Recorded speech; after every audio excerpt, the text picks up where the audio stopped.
Okay,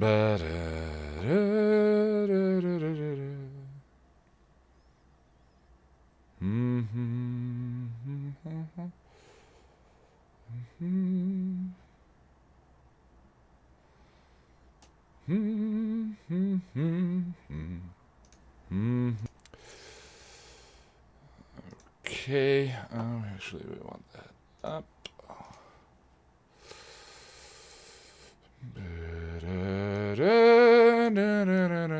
Hey, Beach Girl, how you doing?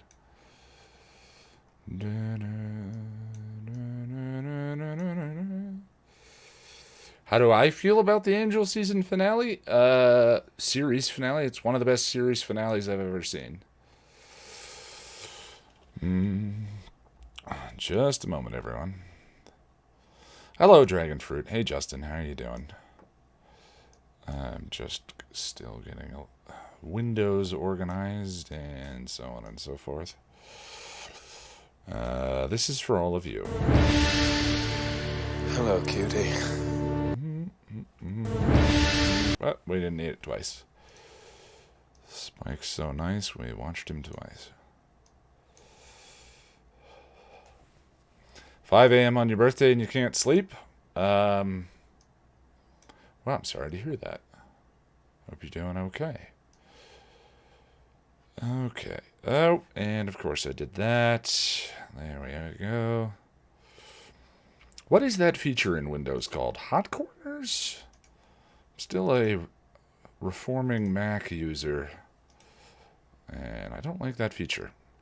Mostly probably because I don't know how to use it. So I activated it by accident. Oh, yes, of course. Happy birthday, Catherine. I'm sorry. All right. Let's do some work, shall we? The Buffy episode No Place Like Home. Thank you, Wannabe. I appreciate it. That aired in the hour.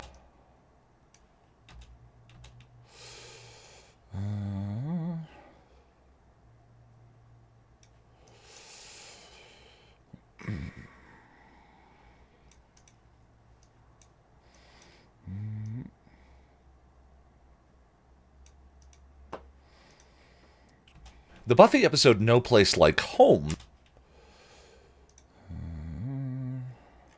Ooh, it's been a while. Okay, Buffy. Season 5. Hey, Gallius. I'm doing okay. Still on the mend.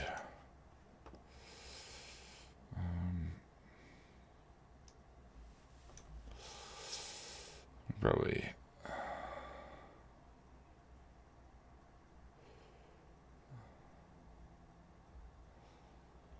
You're not my sister.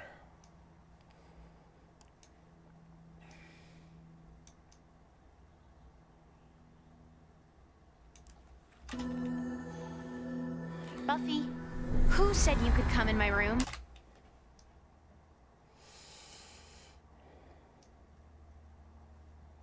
Yes, I have been sick. Just cold stuff that's going around. I mean, I live in a house with 9 people. The Buffy episode, and 6 of them are kids. And one of them started kindergarten this year. So, ever since winter came, winter is here, there's been someone constantly sick in this. I've never been this sick this often before. Kids can get sick a lot, I hear. Good to see your face again. I've missed seeing you around. Good to see you too, Miss Art Visual. After Untouched, this episode might be the hardest to watch in Angel Season 2. It's tough, certainly. The Buffy episode No Place Like Home that aired in the hour before Angel's Dear Boy was...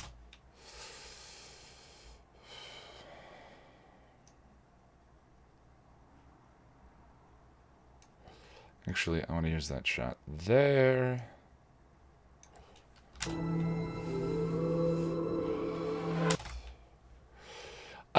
It's a 5-bedroom, 3-story. Nice place, and I like living here with these people. It's just I've not lived around kids before. There's also a chance that living alone for 7 years, and having work from home jobs or doing this, my immune system didn't get exposed enough, and I'm making up for lost time. Would be the nice way. I'm thinking about it. The Buffy episode No Place Like Home that aired in the hour before Angel's Dear Boy was one that really gave that show's season arc a kick in the pants. And this episode of Angel follows suit. And save.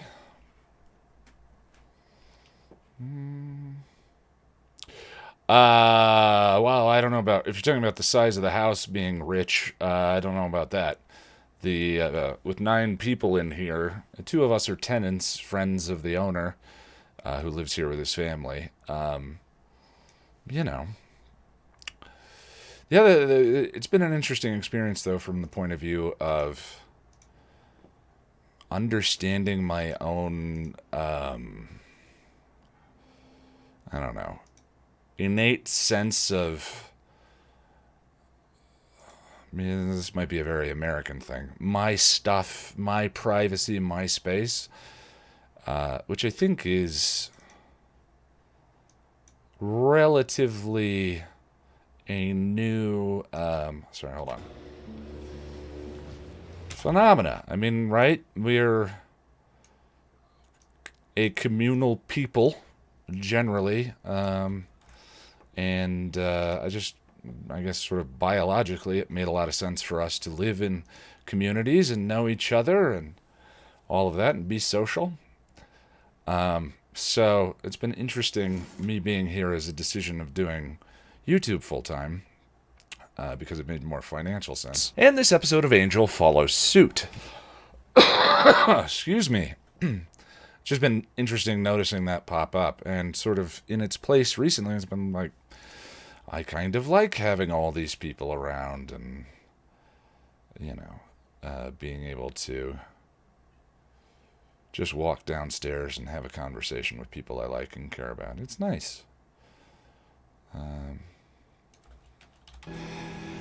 You took me places. Showed me. Hey, Russell. I'm feeling a little bit better. Yesterday, I was able to record this script in 30-second increments before my voice started squeaking each time. And today, my voice seems to be holding, so I get more done when I live stream the edits, so I decided to live stream the edit. Boy, was one that really gave that show's season arc a kick in the pants. And this episode of Angel follows suit. Darla, who has been hovering at the edges the past few episodes,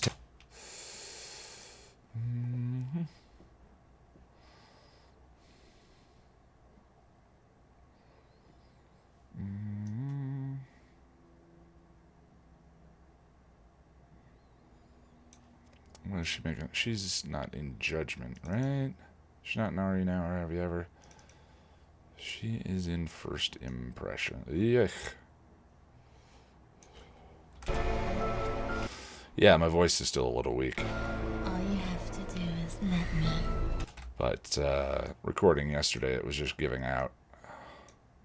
I sound more bassy than usual. My sticky shoes. Apply default transition.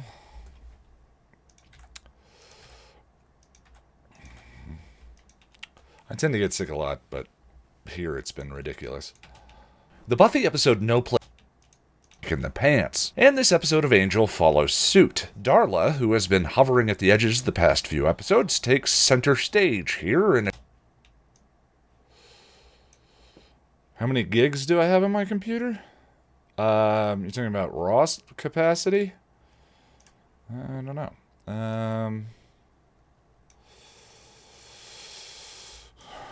930 gigs plus 5.5 terabytes plus 3 terabytes plus 1 terabyte. And then we have a media server with 31 terabytes.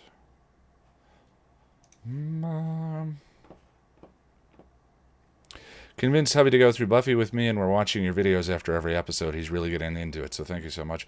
Cynthia, thank you for telling me that. I love hearing that. That we got another one. Cynthia, we did it.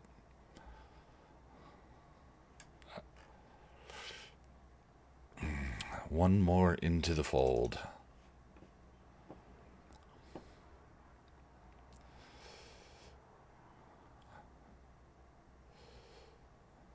Not ready for this universe to be over. Yeah, Jessica, I know the feeling. When I finished Buffy and Angel, the first thing I did was start over and watch them all again. Everyone betrays you. That's not what eats at you in the long winter.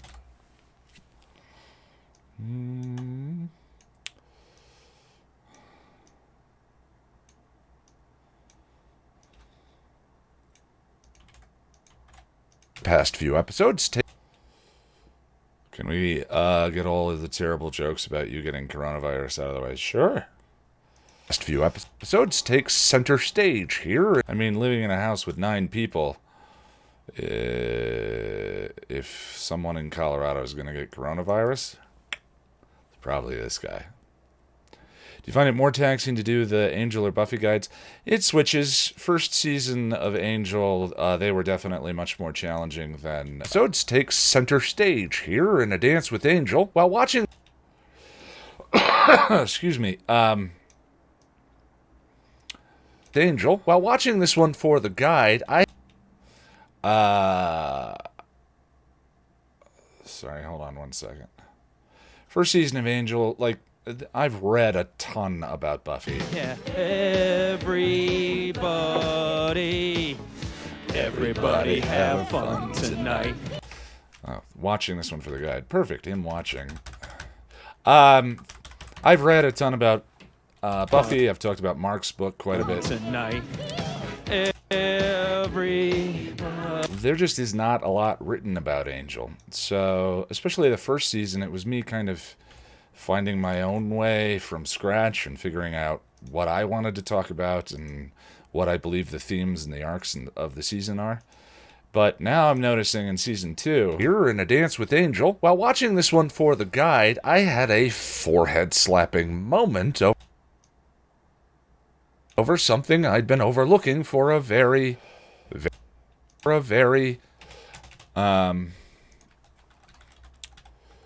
But this season of Angel, I've actually been enjoying writing about Angel more than I have enjoyed writing about Buffy.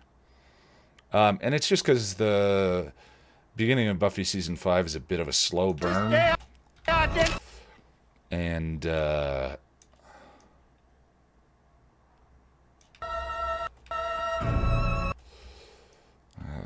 childish look.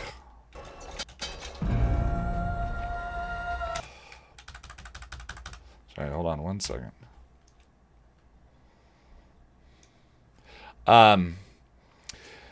Buffy season 5 is so well integrated into the arc. I mean, there are still episodic episodes, but they don't even really feel that way, I don't think, because everything is so related to the metaphor that Glory and Dawn stand for. Very long time.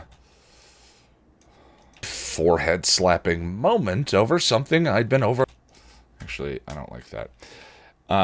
But Angel has been having a lot, or at this point in the season, Angel has a couple of really interesting, very unique and self-contained one-offs, like Are You Now or Have You Ever Been? So, but I'm sure once we get to there's no place like Plitzglurb mini arc at the end of Angel season 2, and at that time we're talking about the gift and the climax of Buffy season 1. I will probably have swapped. Sorry, I'm not very good at multitasking, so when I'm looking for something in particular, I get a little distracted. Never even heard of.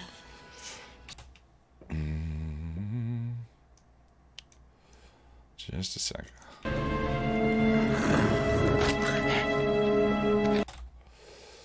Beautiful. Kind of. That I found the clip, not that moment in particular. Moment over something I'd been overlooking for a very, very long time. Undo. Have you seen the actress playing Lila at any cons? I have not. I don't know if she makes the rounds. I was watching after show reactions, and I love her reaction to Not Fade Away. I've watched all of the. I think I've watched all of Shan watching all of the Landmark episodes, and people typically have one of two responses to Not Fade Away, and I think she had the opposite one that I had, which is feeling like it ended on a cliffhanger, which I don't feel that way about that episode. But I get it. I totally get why that's a common reaction to that one. It might have been an issue of theme kind of passing the necessities of being entertaining, I guess. You know, like telling a complete story. I'm not sure. You got a soul and it sickened me. All that power wasted on a whiny, mopey do-gooder. God.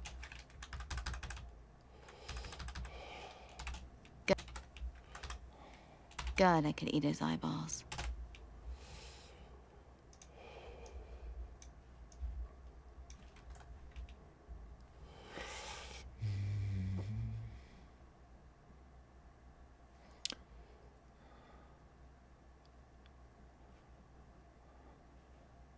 Yeah. I mean, the Cordy thing is a problem. But it's, to me, that's more of a problem with season 4. You're Welcome almost makes up for it, if not quite. God, I could eat his eyeballs. Something so zen about this. Yes, season 2 onward of Angel were shot and intended for 16, or protected for, is the proper term, I suppose, 16:9, as opposed to Buffy, which was shot in 16:9, but protected for 4:3. I still cry at You're Welcome. Why do you think Wolfram and Hart spelled back were... brought back Darla as a human, other than story reasons? I think that's pretty... Oh, as a human. I don't know. Hey, the Legend of Brian. Welcome, welcome. Very long time. God, I could eat his eyeballs. So let's be fancy.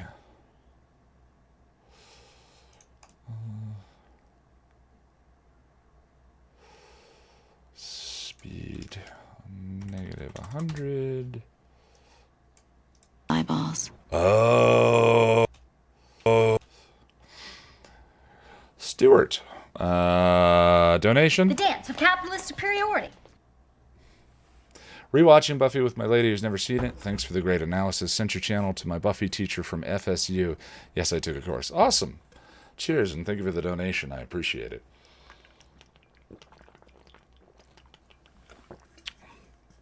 Ice water feels good on the throat. So actually, we can just build this.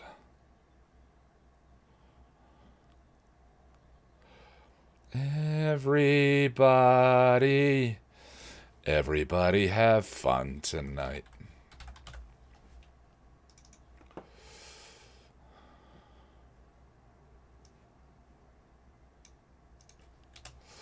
Actually, I have an idea.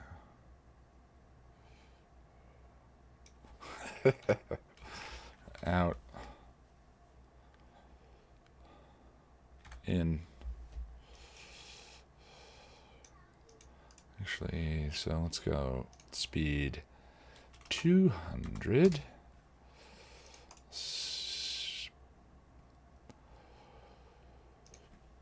Speed negative 200.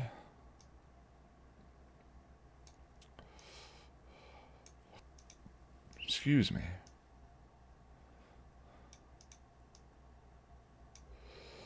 Oh. Oh.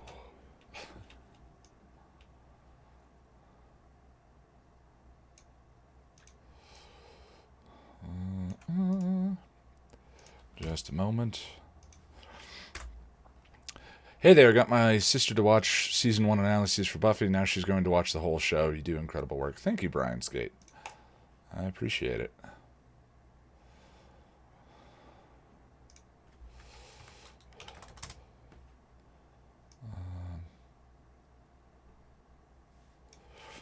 Do you think the Romani curse was specific to Angel, or they had previous experience with reinstalling other vampires? Well, it's such a specific spell, right? Hold on. Oh.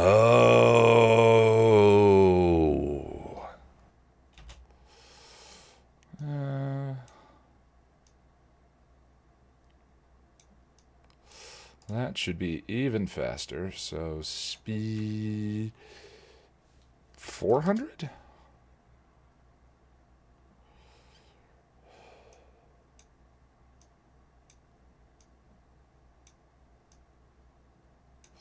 And this should end here.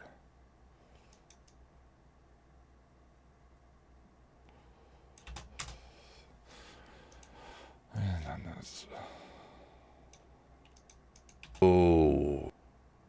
The greater scheme, the big picture. Save. Yeah, I'm not sure. Given the specificity of the curse, it would seem like something that had been done to another being. Thank you so much for the quality of your work. Love one of the best channels on YouTube. Have a great day. Thank you. Been watching your channel for a few days. Thank you, Carolina. Welcome to the group. Go slowly though. It takes me a long time to get them done. Oh. And that needs an audio fade. Oh. The greater scheme, the big picture. Nothing matters. Favor. I'm better than anything. There's a lot worse things out there than some This doesn't work in spite of you. Nothing to do. It works with us. Why is it that I'm not on the floor this time? All that matters is what we do.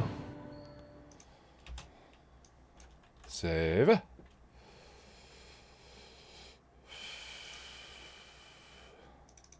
The business is struggling for some income, which means that the business is struggling for some income, which that's peak and save.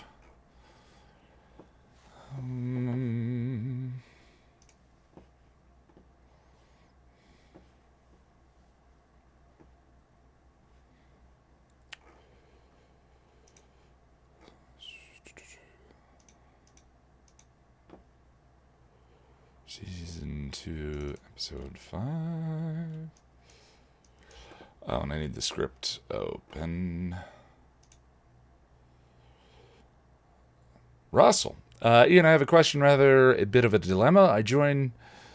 Oh, sorry, Russell, hold on. The dance of capitalist superiority. I joined for the first time another group via Patreon, and I think she would benefit from your chat. Here's the thing. She's exactly where it continued in chat. Russell, if you want, you can message me on Facebook. Let me know what you're talking about. Oh, but anyway, cheers. Thank you for the donation. I appreciate it.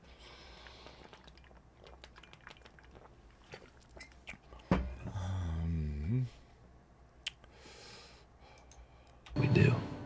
The business is struggling for some income, which... Oh, yeah, that's what I was doing.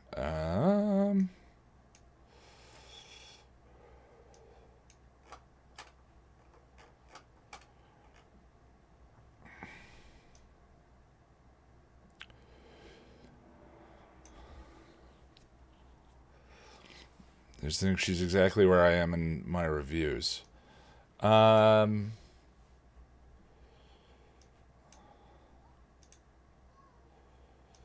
she's struggling with the show? Not sure I follow, Russell. I'm sorry. Sorry, I'm trying to arrange my chat and script windows here so I can see both.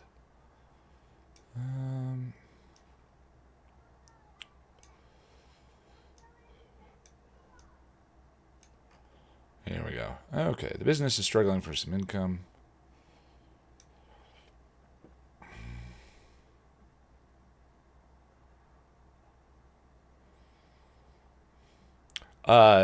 Jarrett, you haven't pissed me off.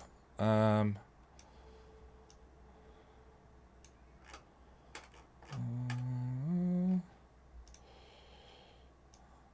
not prone to anger most of the time, even when it's warranted, but I'm not sure to what you'd be referring to anyway. Here we go.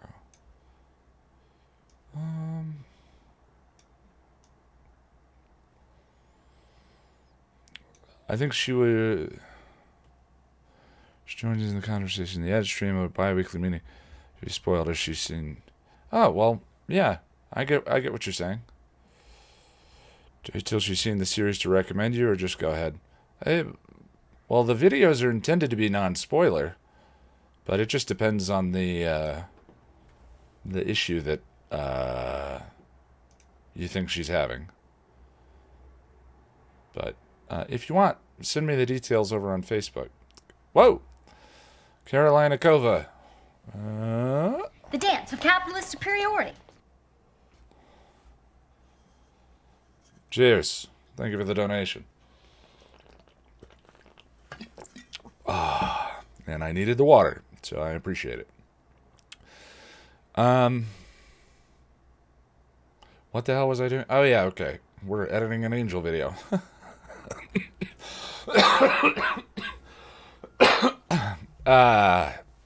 Yeah, so I was getting the script open. According to the figures, financially solved through last Wednesday. Ah, you must be all worn out. Made you some tea. Great.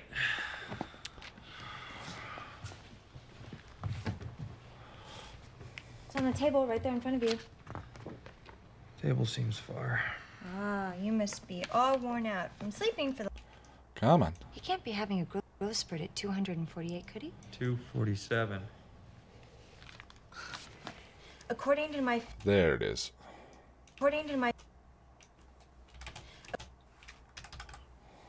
According to my figures, if we're frugal and garner some paying clientele soon, we're financially sound through last Wednesday.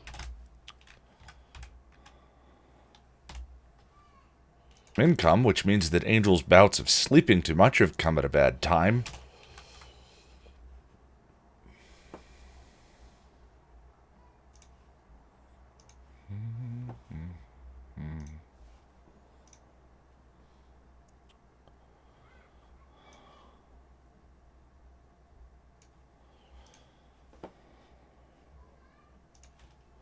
And save. Ash, love your videos. Angel Season 2 is my favorite season. The dance of capitalist superiority. Cheers and thank you for the donation. I appreciate the kind word. 247. Sounds good, Russell. When I'm doing a live stream, there's just kind of a lot for me to coordinate. And ultimately, you know, if I'm not getting the editing done, the ultimate purpose of the live stream is probably not being accomplished. But I'm sure you understand. Save.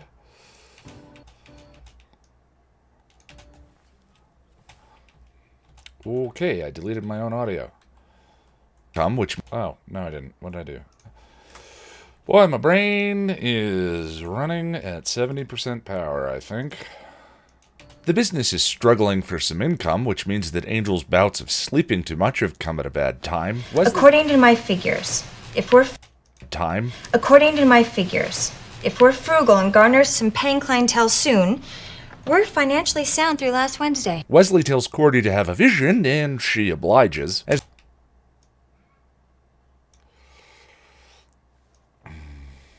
Am I excited for Joss Whedon's upcoming series on HBO? Cautiously excited. I hope that the move to HBO doesn't, I don't know. If we Sorry, test hold on one that sec. theory with one of my big old books. Children, stop.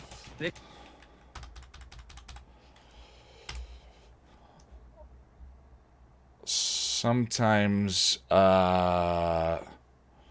penises and boobies can feel a bit perfunctory. Do you know what I'm saying?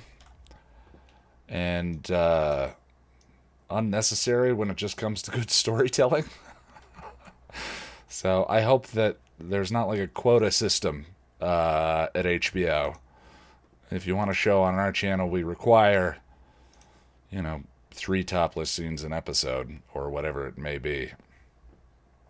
Wesley tells Cordy to have a vision, and that's just my experience with a couple of HBO shows. So, Wednesday. Wesley tells Cordy, specifically Westworld and Game of Thrones. Wesley tells Cordy to have a vision, and Wesley tells Cordy.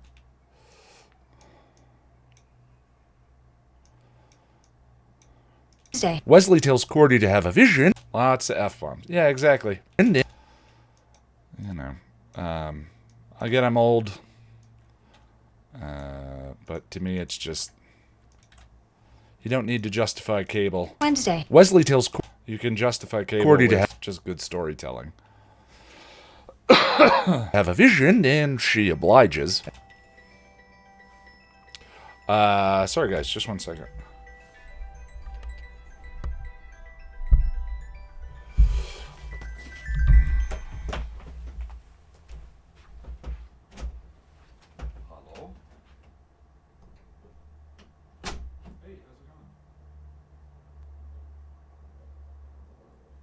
Good. I'm actually in a live stream edit session with about 50 people watching. Everything going okay? Can I give you a call back when I'm done editing? Probably 4 or 5 hours. Yeah. Yeah, so, I'm just trying to get this video done. But I can stop the stream if you need me right now.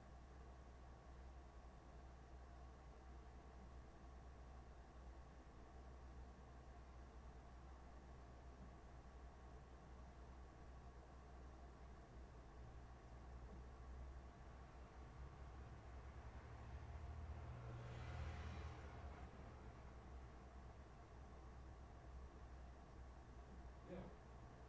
What time should we, what time you want?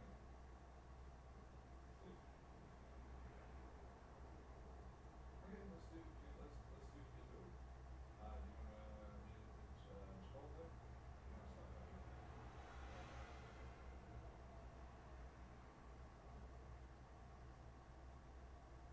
Yeah, well, let's go get it.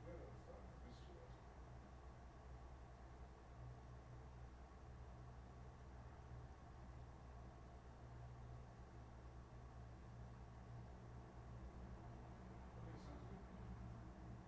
you last time.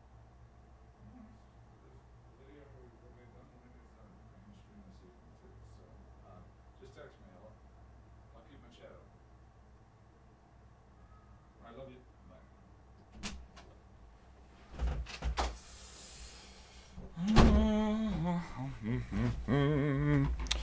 La da da da. Sorry about that.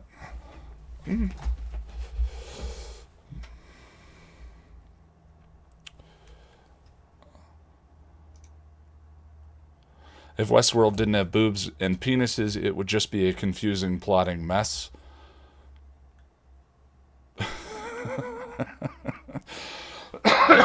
Excuse me. Lovely phone call. It was my sister. Dealing with we are dealing with some family things.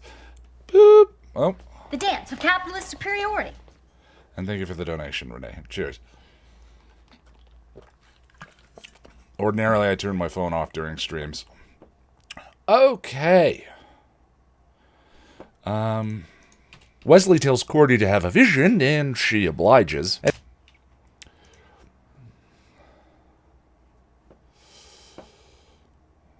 That's the donation button. This really is a product of the 90s.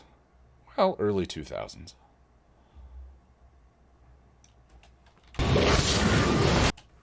Back.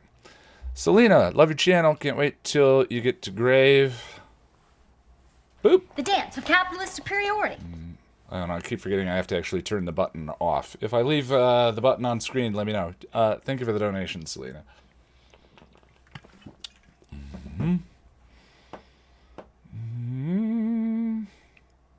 And out. Alright. Yeah, sorry about the phone call. Again, ordinarily I turn my phone off during streams. We're going to go for about 2 hours. I'm going to have to run some family errands, and then we'll be back, and we'll try and get this video wrapped up. Tuesday. Wesley tells Cordy to have a vision. It's probably going to be up tomorrow, though. And she obliges. As the team tries to figure out where the vision is taking place, we...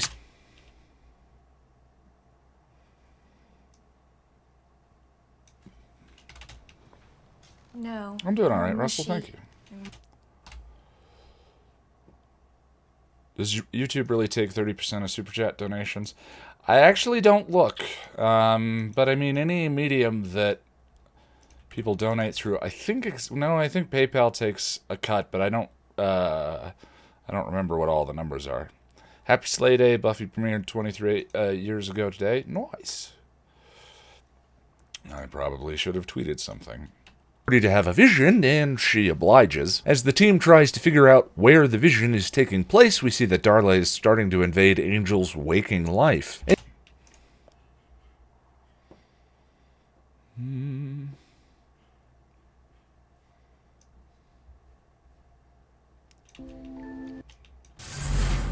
So did I.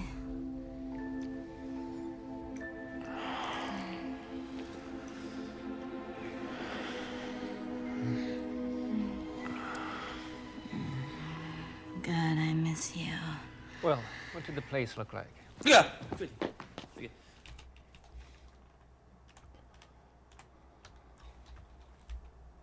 Place look like? Yeah.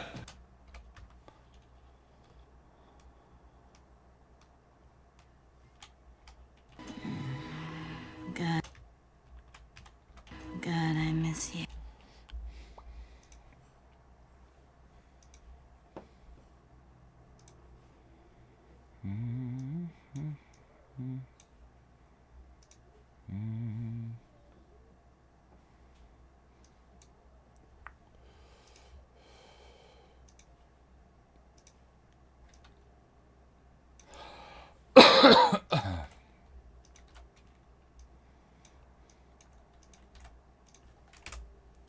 God, I miss you. And clip.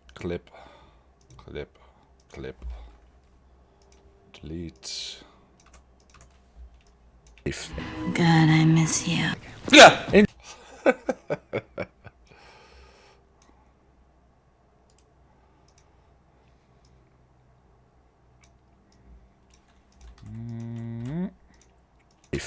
God, I miss you.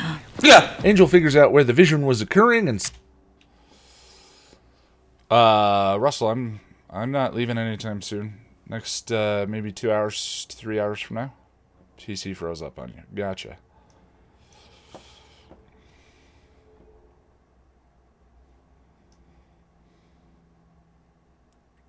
Found her and Angel's relationship a little tedious. I think it's most interesting in this season, certainly, but, you know, one of the things that makes those kinds of things interesting, potentially, is growth, right? and they're incapable of it.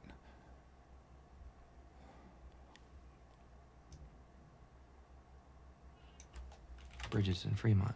Hey, Osbian. It's a Welcome, convent welcome. built on.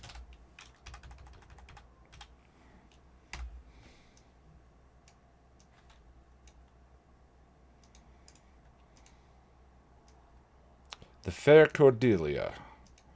Are you still saving my life? You're alive, aren't you?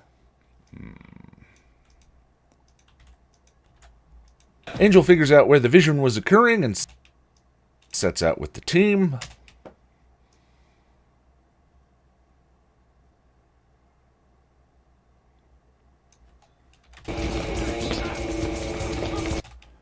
Have I seen the new Invisible Man? I have not. The one with the actress from Handmaid's Tale, I think.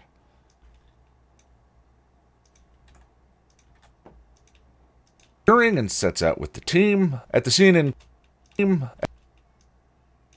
in question, a bunch of evil.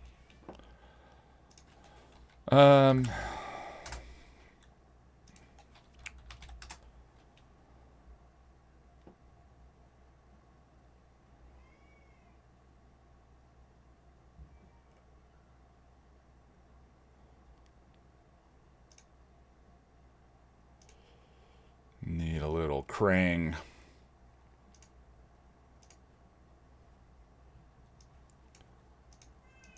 Sorry, guys, just one second.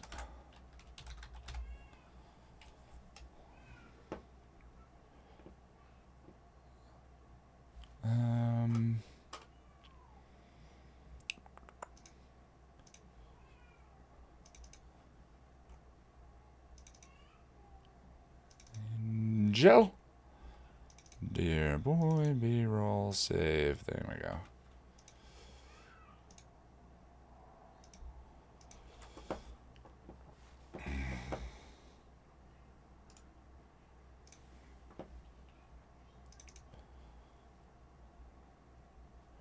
Project folders, me. B-roll.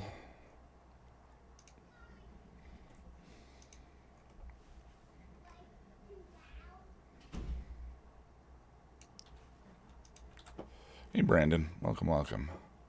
Does anyone else hear a chest shouting child? You do indeed. Eventually, when the basement's finished, I'll be able to put up some soundproofing, because the office will be down there. But, yes, there's a 5-year-old, a 3-year-old, and a 1-year-old currently home right now. So, par for the course when I do these edit streams, depending on the time of day. Out where the vision was occurring and sets out with the team. At the scene in question, a bunch of evil guys are fighting other evil guys around Krang. I found this bit very confusing, hence my confusion. All roads lead to the basement. Aww. That, touches my heart that you just quoted me back to me, and terrifies me because of the context of the quotes.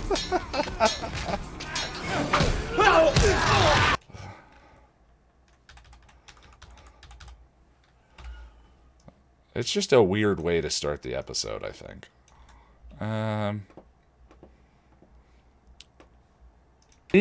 the scene in question, a bunch of evil guys are fighting other evil guys around.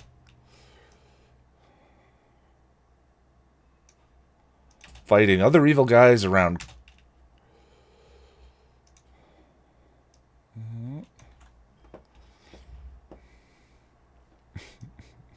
4D chess.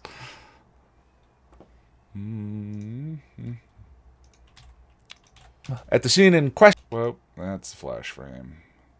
There it is. Unlink.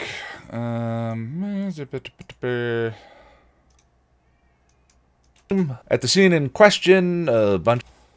Did you complete the 6 Feet Under journey? And you'll be happy to know I added Firefly to my watch list and intend to hit play. I have not yet. In question, a bunch of. I actually ran out of steam at the end of season 4. I don't know why evil exactly. Guys are fighting other evil guys around. Krang, a thrall.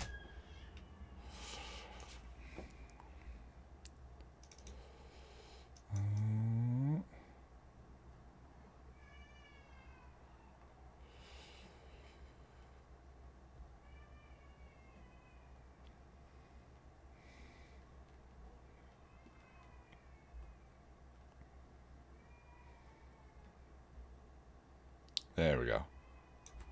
Power the refrigeration units. But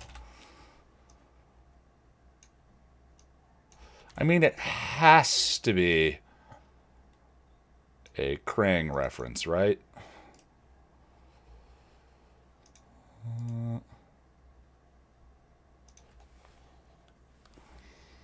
Right?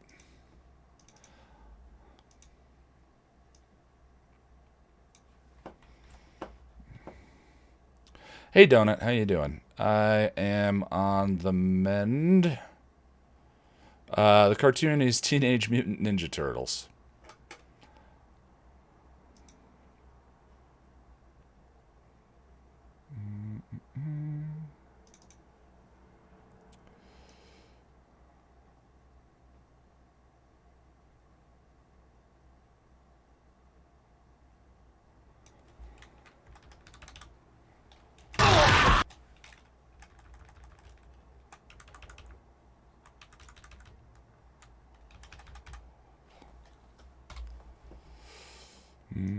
'80s was a toon renaissance, that's for sure.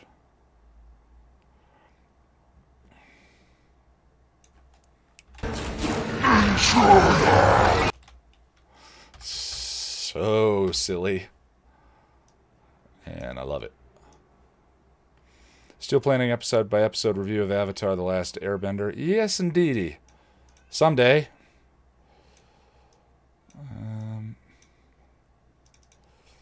That's the best I can say about that.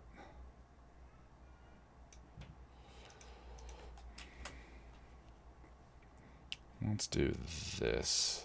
Krang!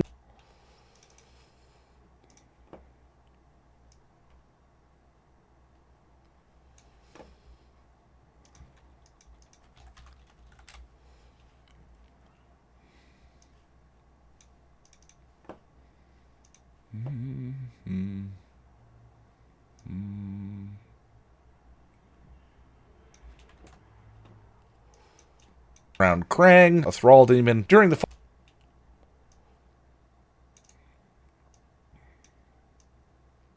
fight, Angel becomes distracted by wailing on a rando duder and...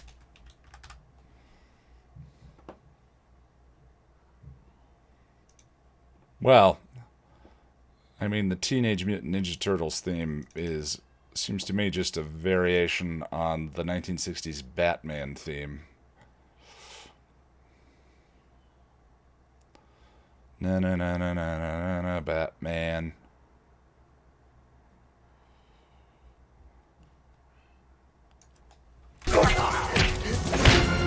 just keep beating on that big guy.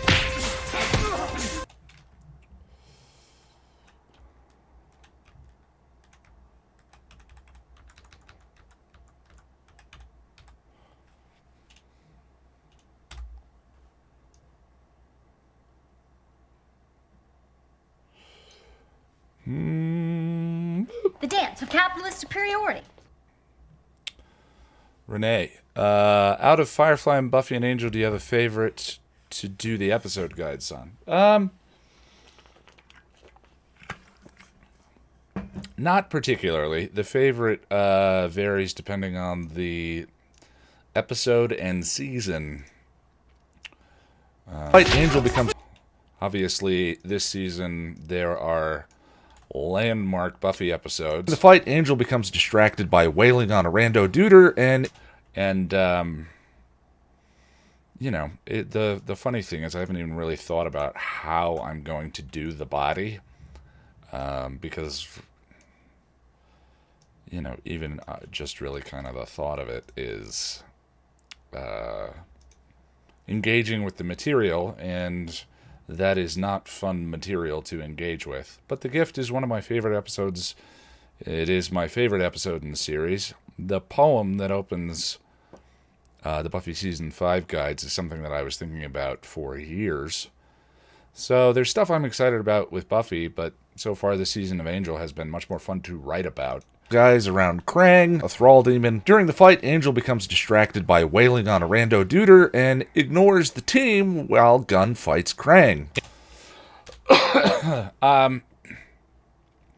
The Firefly guides have been a little more dense than we expected, and it's been challenging for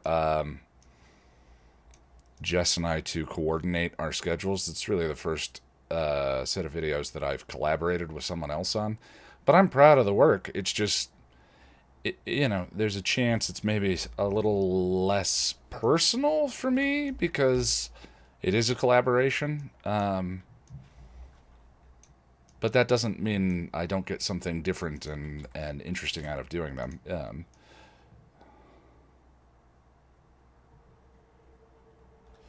And save. Hopefully that answers your question. Angel Season 4 episode by episode is going to be tough. Favorite vampire? I mean, Spike. You could record yourself crying for a whole 20 to 30 minutes on the body. And I don't think anyone would want to watch that. And that kind of already exists because I recorded a video called What the Body Means to Me. Hair Metallurgist. Long-time listener, first-time chatter. Hello. Welcome, welcome. How long do you think it'll take you to finish the 3 shows you're currently doing? I have no idea. A thrall demon. During the fight, Angel becomes distracted by wailing on a rando duder and ignores the team while Gunn fights Krang. Angel goes off for a wander and...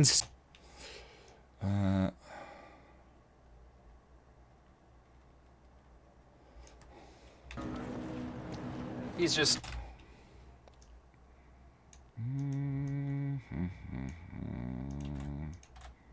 It's Krang. Angel goes off for a wander and sees...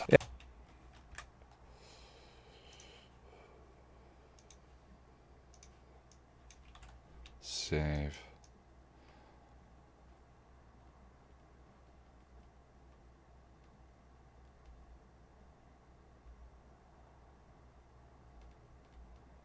That's the outshot there.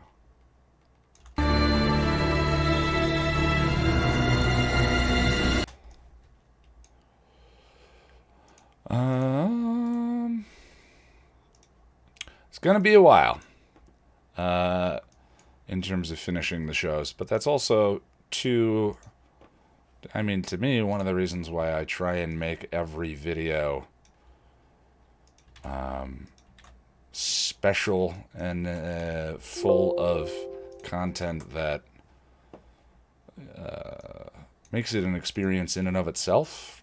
I'm not always successful, but that is usually part of the ambition. Rando duder and ignores the team while Gunn fights Krang. Angel goes off for a wander and sees...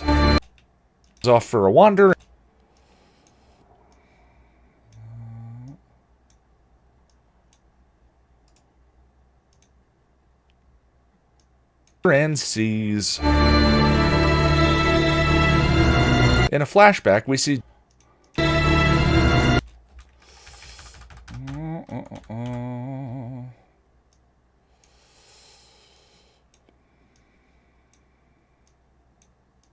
In a flashback, we see Darla has put something new on the menu for Angelus. The one in the middle. Did you find me a saint? Sorry, I got distracted.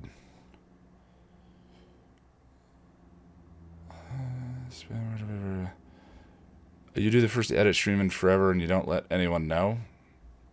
I usually don't tweet out edit streams, Boris. I just fire them up. Plans to review True Calling? No, Dollhouse is likely, or at the very least, a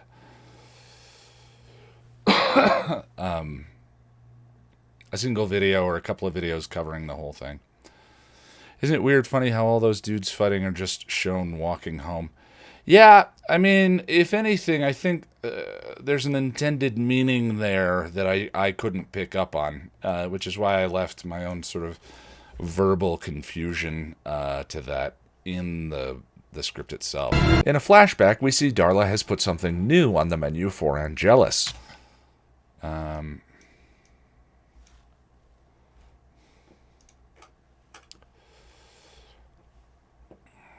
Sorry, hold on. I guess in my head there's a... I could just chat with you guys the whole time. In my head there's a requisite number of edits that I need to get done per minute. Otherwise, as we said, the... sorry. No, there's something delicate and unique. Did you find me? Did you find me? Did you find... I've always dabbled with the idea of solo streams. Did you find me a saint?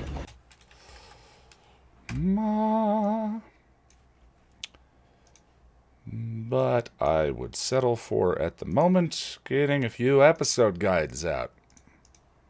That sounds better to me than solo streams. Paste. For a wander and sees. In a flashback, we see Darla has put something new on the menu for Angelus. Did you find me a saint? Did you find me a saint? One of the things that makes this dresser so easy. Okay. Sick today and also have some Buffy-related work to do. I'm doing a pop culture case for absurdism paper for a class. Wishing us both good luck and lots of water. Agreed. High five. Good luck with your paper. I thought Angel didn't have a season 4. Oh. That, I have tried that way of thinking from time to time. Just skip over. There's good stuff in season 4, but wow, do you have to navigate some other things in order to get to it. Spin the bottle's great. And I do like the Jasmine arc. I read a couple of you say earlier that you felt like it was dry. I enjoy the Jasmine arc.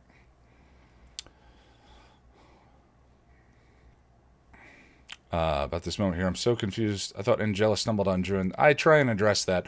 I think I think when Becoming Part 1 was written, that was intended to be where Drew and Angel met for the first time. But it still works if this is where he sees her for the first time.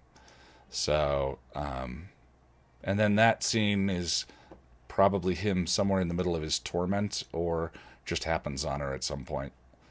And you for Angela. But I'm including something in the link to this. Spin the bottle, and the one where Faith beats Connor's ass is great. Orpheus. Yeah. You for Angela. There was that moment was a deep catharsis for many of us watching that season. Break me off a switch, son.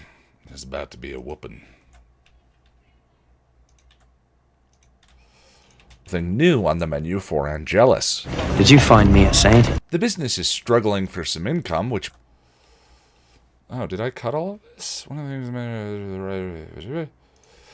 And emotional...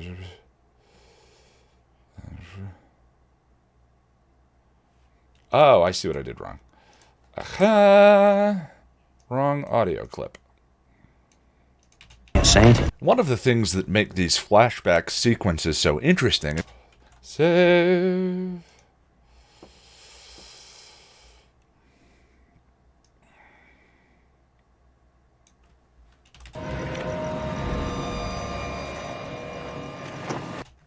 Visions.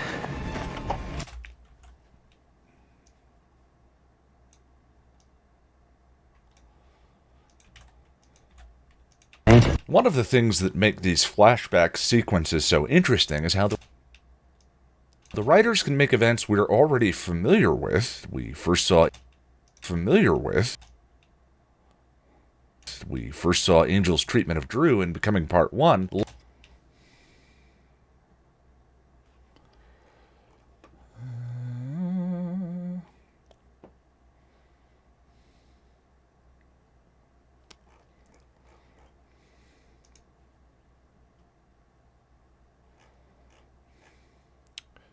Well, we didn't see his first treatment of Drew, but we saw his earliest treatment of Drew. But I think it works. So...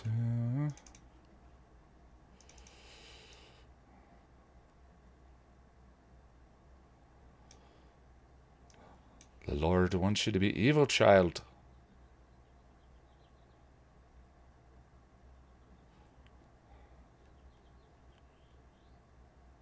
Fine. And a child. Yes. It's a cool shot. I like it.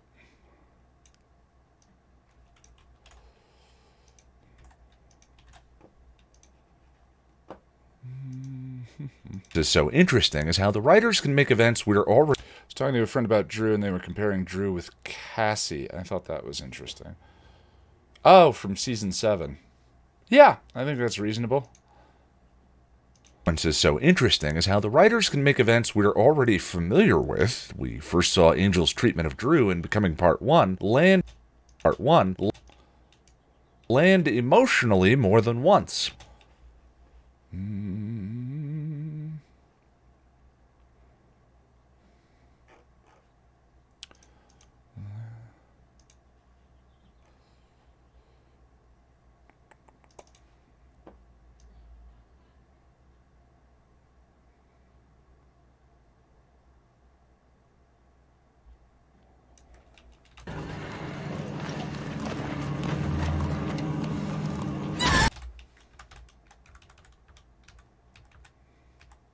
I didn't realize she was... Ah, that's quite disturbing. So you, Darla...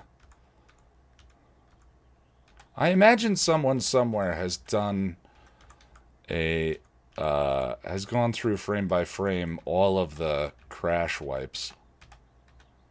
Or whatever their term for these was.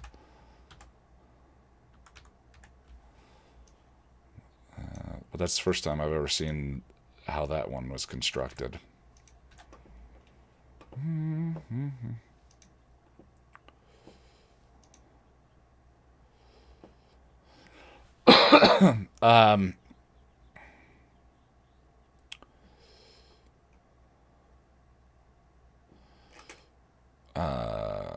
Which one was... Yeah, Rona was one of the potentials. Cassie was the one who could see the future. That episode was interesting, the way it talked about fate, and especially on a show so heavily weighted about, choice and all of that.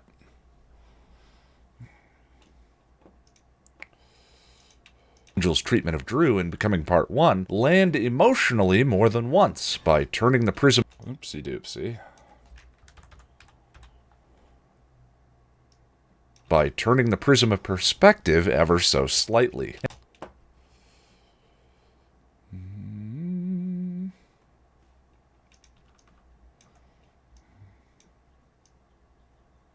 Undo, that's the wrong one. This is the one.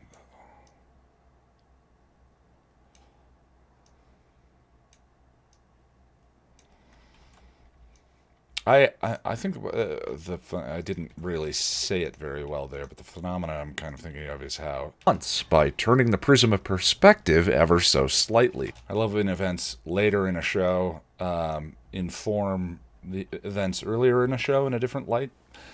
And most of the flashback episodes do a pretty fun job of doing that. We first saw Angel's treatment of Drew in Becoming Part 1 land emotionally more than once by turning the prism of perspective ever so slightly. As in here, where Darla serves Drew to her pit bull for food. That's unnecessary because we dive into this pretty fully later on. Let me remove that from the script.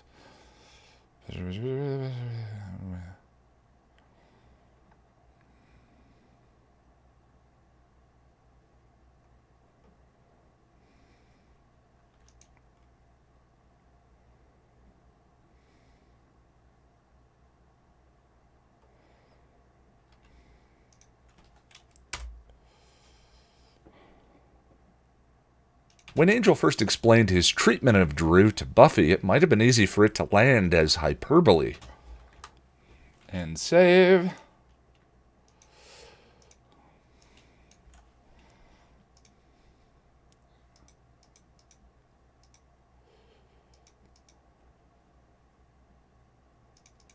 Wait, no, that's lie to me? There we go.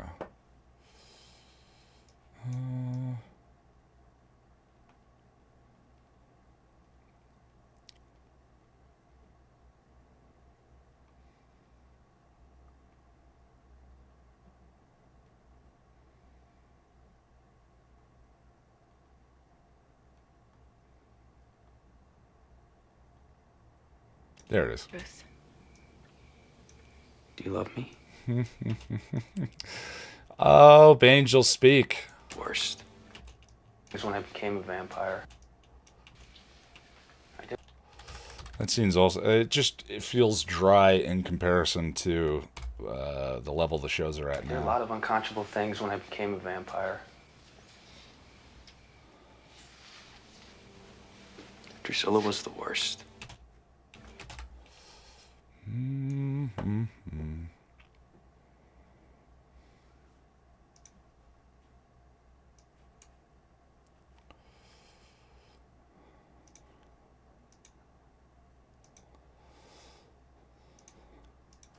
The one before this episode, the one that always stands out to me is the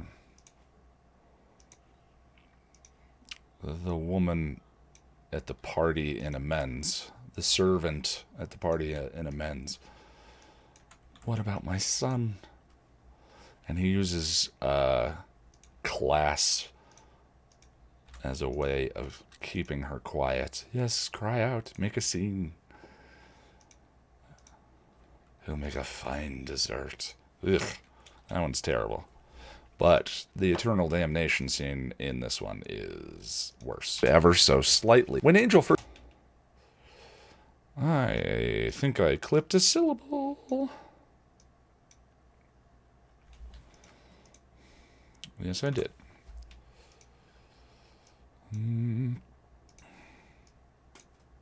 Slightly.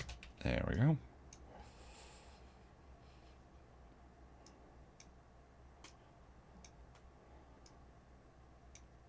Warren didn't have any redeeming qualities. He mathed good. Was that not redeeming? He mathed really good.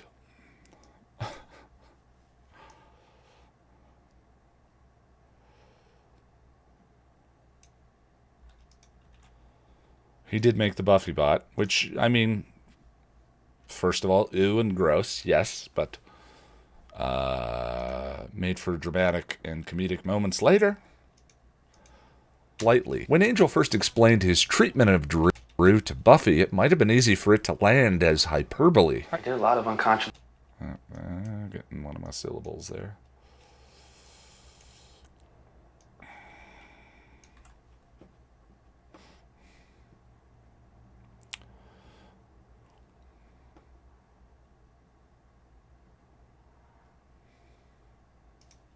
Been easy for it to slightly. When Angel first explained his unlink, I don't like that cut. Too fast, too fast. You go too fast. One moment, please. Yes, busting out Amadeus quotes. That's topical. Slightly. When Angel first explained his treatment of Drew to Buffy, it might have been easy for it to land as hyperbole. I did a lot of unconscionable things when I became a vampire. Drusilla was the worst. Worst.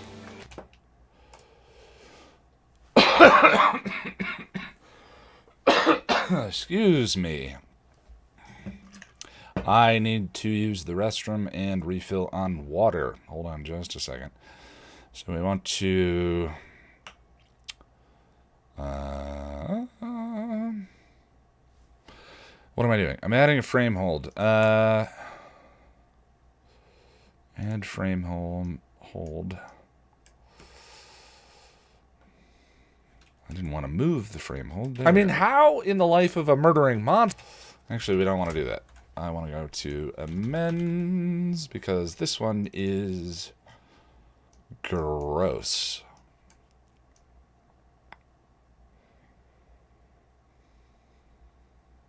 That one. No matter what. My son. Oh, it'll make a fine dessert. Ugh.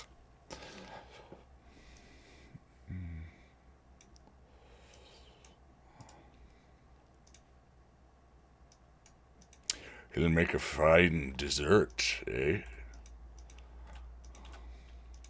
I mean, how in the life of a murdering monster could it have been possible for Drew to be that much worse than all the other tortures Angelus invented?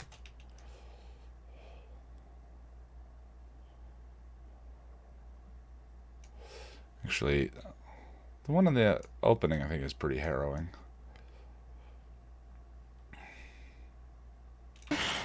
So take me winnings me own way. It's Christmas.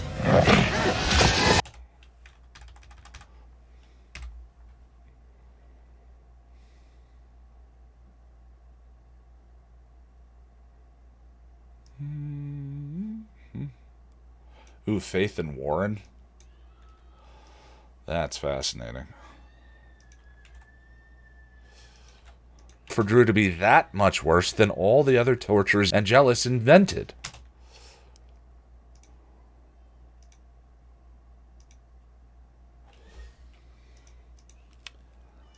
That's a baby throwing a fit downstairs.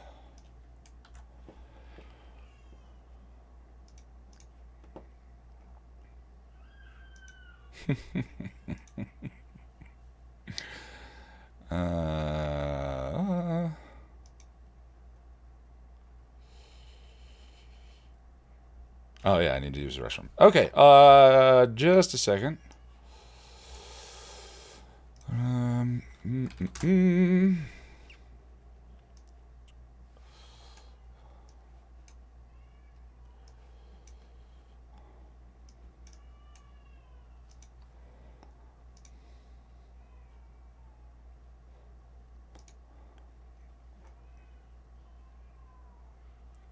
I'm actually going to put the hold music on shuffle. Shuffle.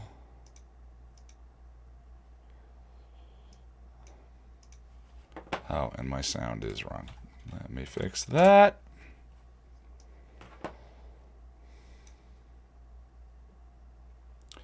Well, that's weird, isn't it?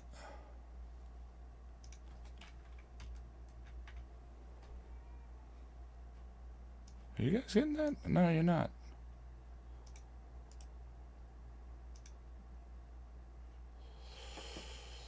Sound.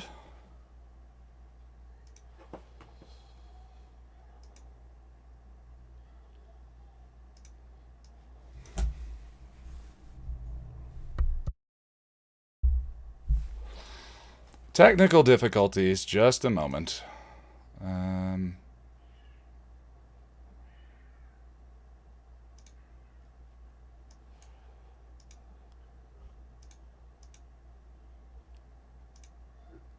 other words, you don't get a... Interesting. All right. Well, the hold music's not working. I'm not sure why. I will be right back.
All right, where were we? Oh, yes, eternal torment. Excuse me.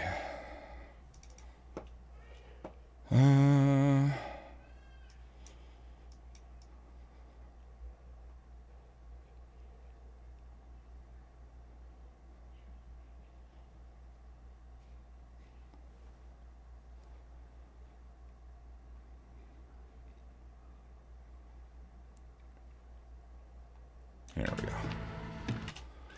Let's not dwell too much on this. Have big plans for her? Snake in the woodshed. Snake in the woodshed. Snake in the woodshed. Oh, Snake in the Woodshed gets to the theme of essence. Woodshed. So do we kill her And we can during? use that quote later. Neither.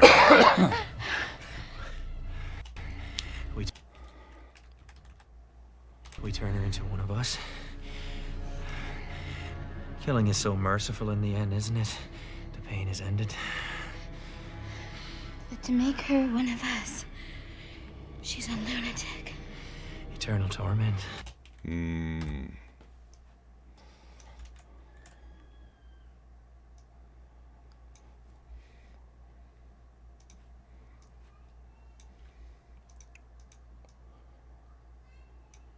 Entered. We turn her into...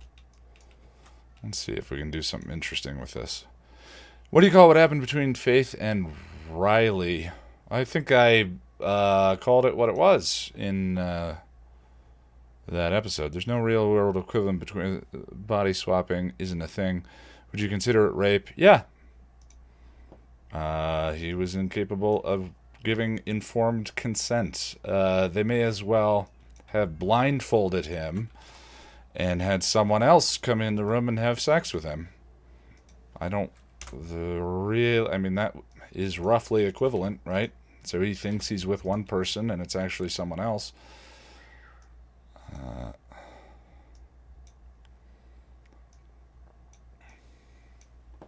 Whoa, a lot of messages. Do you think Dark Willow was a genuine big bad? If Tara hadn't been killed, Willow wouldn't have taken on the dark magics.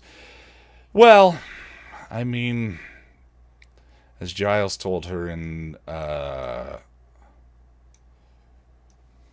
is it Becoming Part 1, there's a door open in her that she may not be able to close. The magics, that kind of potential is a part of her. So, whether it was that triggering event or something later, I think, she had something to grapple with. That Tara's death just brought to bear rather quickly.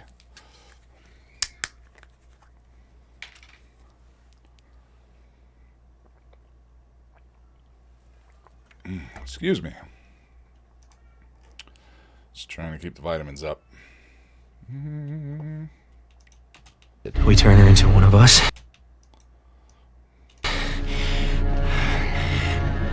Killing is so merciful in the end. Killing.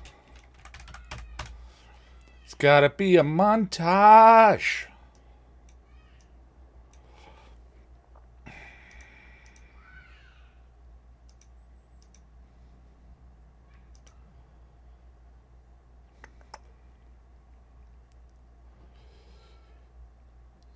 So, passion.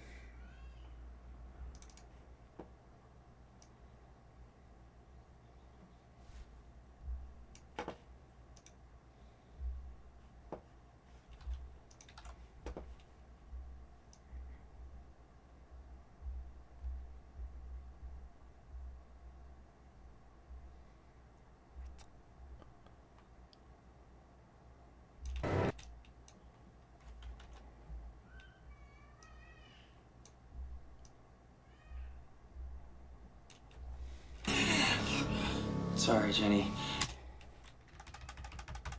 That's such a haunting shot.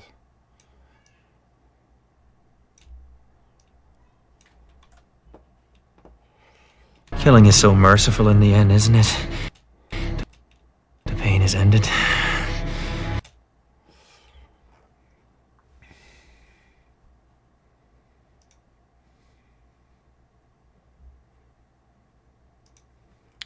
I mean,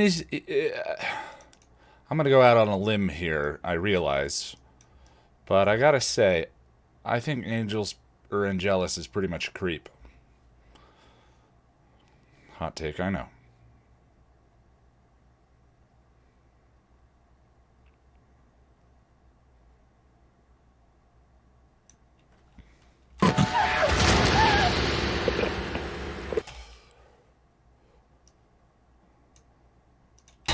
The pain is ended.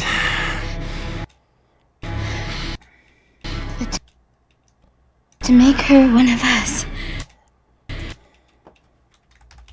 Save.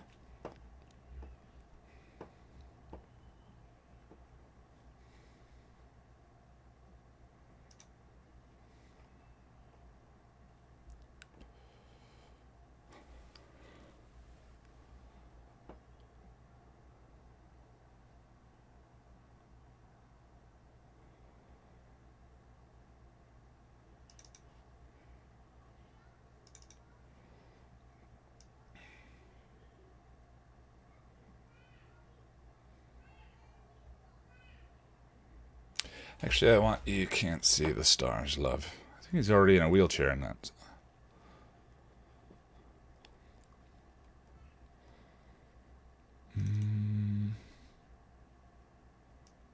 But I don't remember where that is. She's on the now, so that would be before.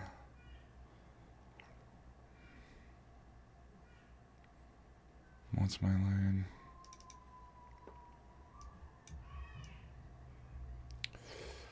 Them childrens are having fun downstairs. La la la.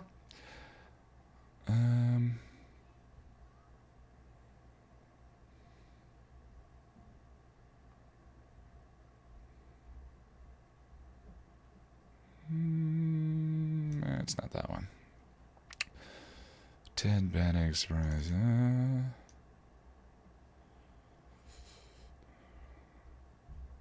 Oh, that's a good one. Colin, do you see something?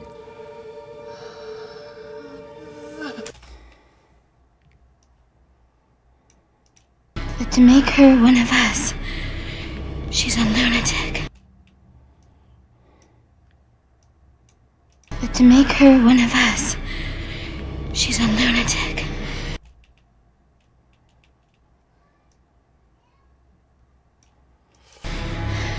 But to make her one of us, she's a lunatic.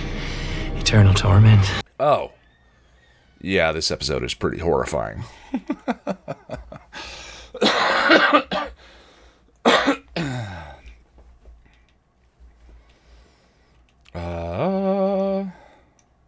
Into one of us. Killing is so merciful in the end, isn't it? The pain is ended. The pain is ended. Need another one. What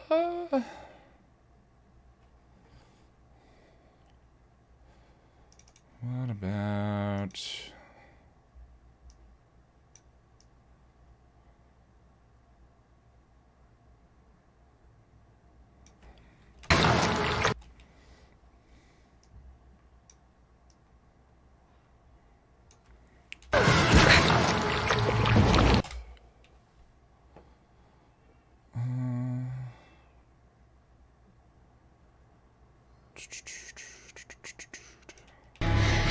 But to make In the end, isn't it? The pain is ended. But to make her one of us. Let's try that. Vented. We turn her into one of us. Killing is so merciful in the end, isn't it?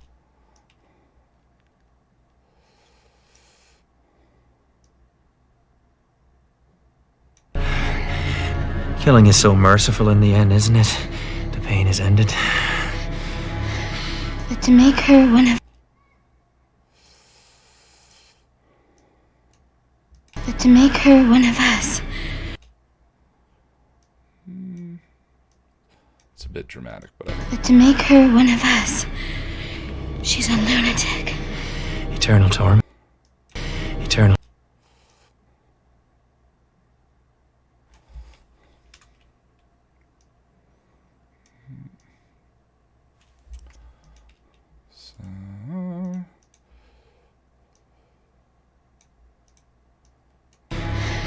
But to make her one of us, she's a lunatic. Eternal torment. Ah, we got it. Okay. So, save. Jealous invented. We turn her. Oh, wait, we want to do this. So, undo.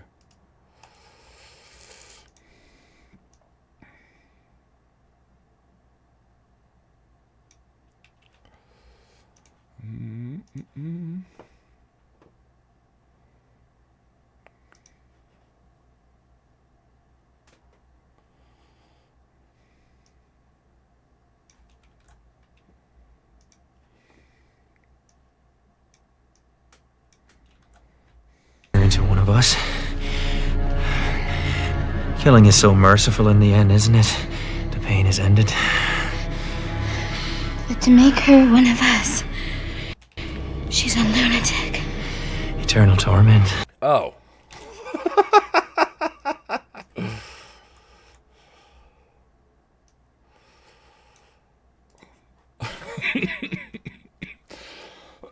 Excuse me. Sorry about the coughing. And frame hold. Oh. Yeah, this episode is pretty horrifying.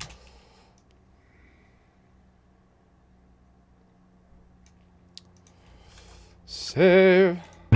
Oh.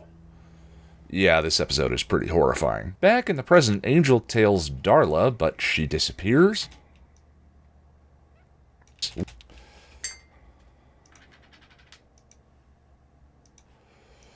Save.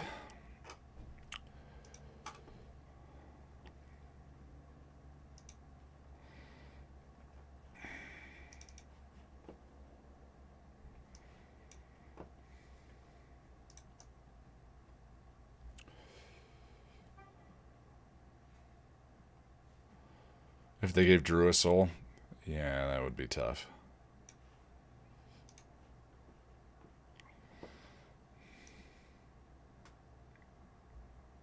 No, it was her.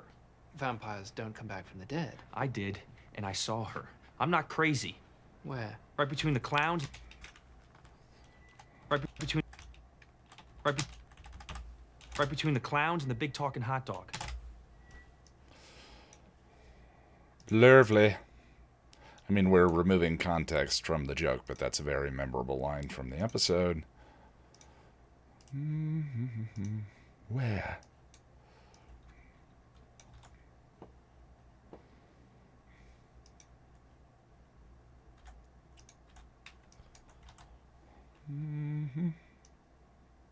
Right between the clowns and the big...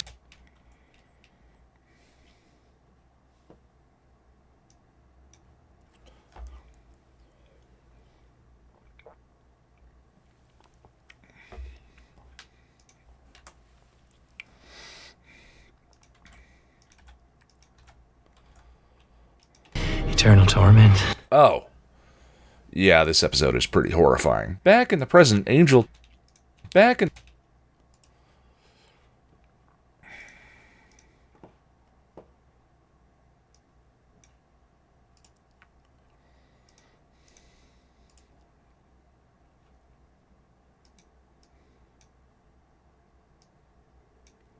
Back in the present, Angel tails Darla. Actually, back in the present... Bop, bop, bop. Bop.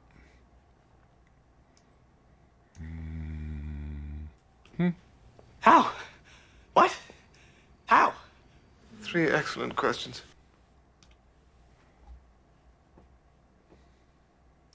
Back in the present, Angel tails Darla, but she disappears. Right between the clowns...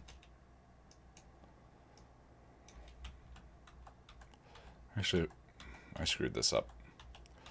Dang it.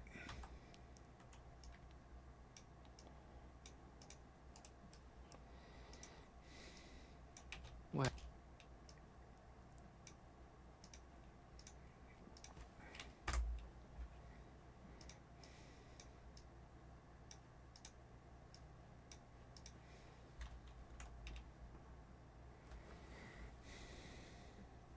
Oh.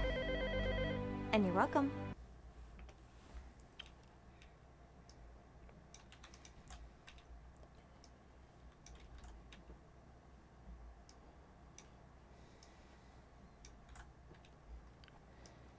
Right between the clowns and the big talking hot dog.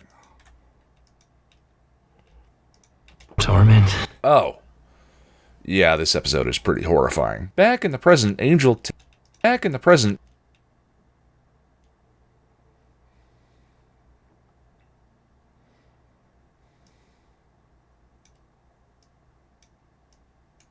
Back in the present, Angel... Oh, come on now.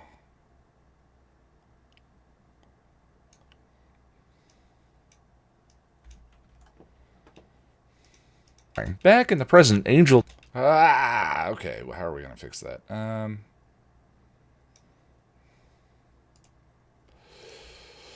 So the cuts don't fit. Move this one.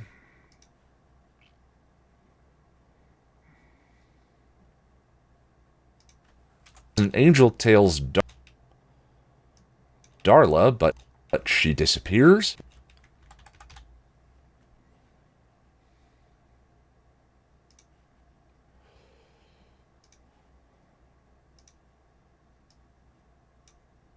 Back in the present, Angel... Driving me crazy.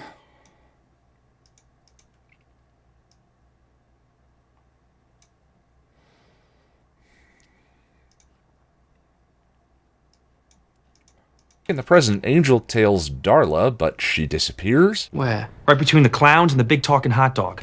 Perfect.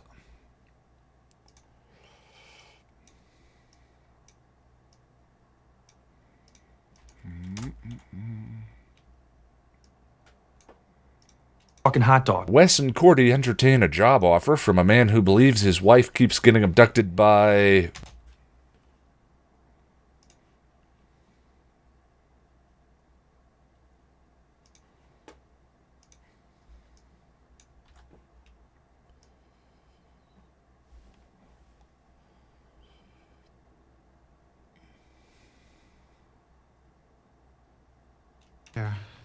She's really a lovely... Abducted by aliens on a regular basis. Aliens. Aliens. Aliens. From outer space.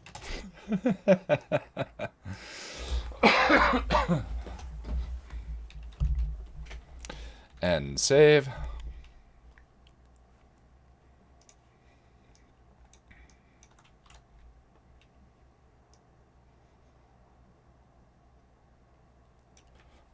Things. You know, unusual things. I'd like to see...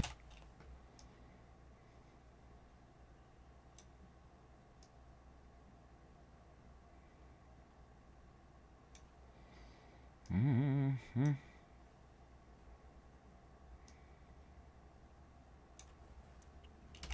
Just as soon as he returns from an important case. Why don't I take a preliminary report and give you a list of our convenient payment plans?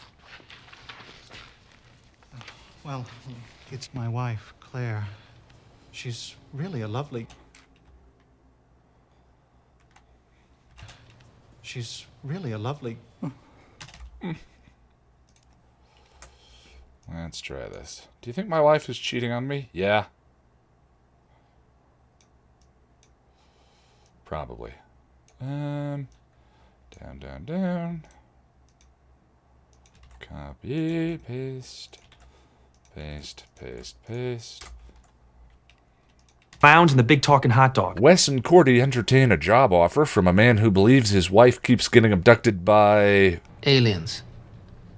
From outer space. I love the relativity of normal. The incredulity from two people who live in a world with actual monsters, demons, and the like is cute.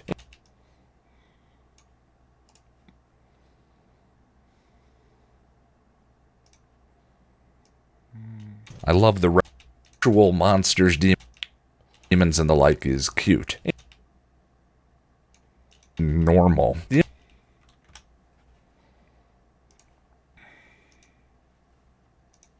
The incredulity.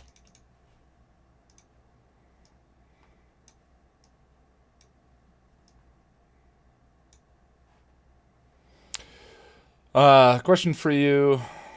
At least your best interpretation. In I Will Remember You, the Lost Champion sent Doyle the visions, and in the episode where Angel got fired, Team Angel, they still sent Cordy her vision. Why? They had no champion?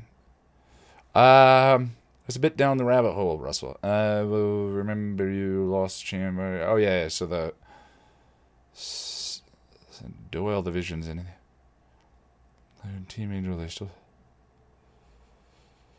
I think, especially if you take the Jasmine look at the lore where everything was being manipulated at that point,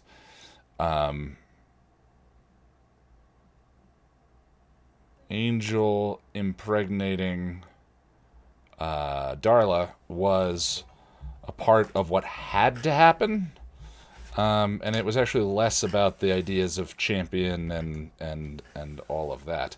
But they never really make it clear in the text how Jasmine was able to manipulate everything so minutely. But that would be where I would look for the answer to your question. Jaco. The dance of capitalist superiority. Thank you for the donation.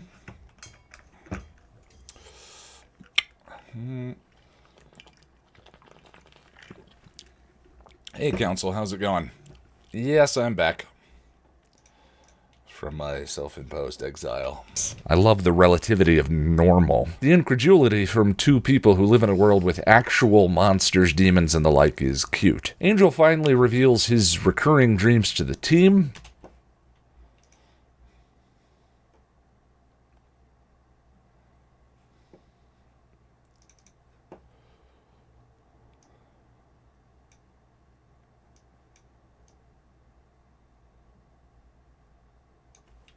You need to go back to work. We have an exciting new case. Could be aliens, could be adultery. It's a corker. Maybe I'm dreaming about her because she's here. Maybe you think she's here because you're dreaming about her.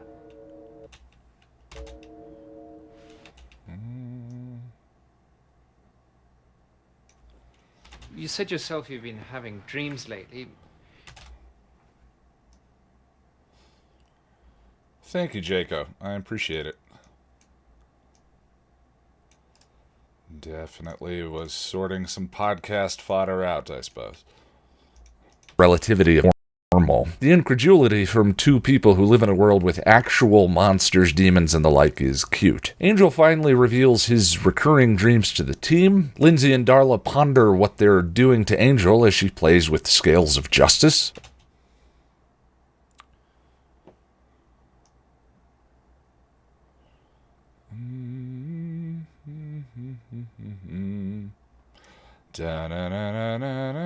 I did finish The Good Place. Holy cow. Yeah, I have not finished 6 Feet Under yet. I kind of got derailed. Everyone betrays you. So much arguing. Yeah. I don't know why That's I not struggle what with eats at that, you, but ended up going all the way through The Good Place and watched parts of the finale on repeat several times. Holy cow, was that a wonderful finale. Don't spoil it, anyone, please. And somewhat apropos for things my family are dealing with at the moment, where is my charge cable? I think I need a charge. Yes, think of a wave. People who live in a world with actual monsters, demons, and the like is cute. Angel finally reveals his recurring dreams to the team. Lindsay and Darla ponder what they're doing to Angel as she plays with scales of justice. Angel and company take the alien abduction job, and at... it was interesting seeing Michelle Trachtenberg. It's very hard... Oh, you're talking about in 6 Feet Under. It's, I mean, I liked seeing her there. She played a bit of a reprehensible character, which is not a bad thing, but it was hard for me not to see her as Dawn acting out. plant with this machine recording you two. My associates here. Hey, Nubfar.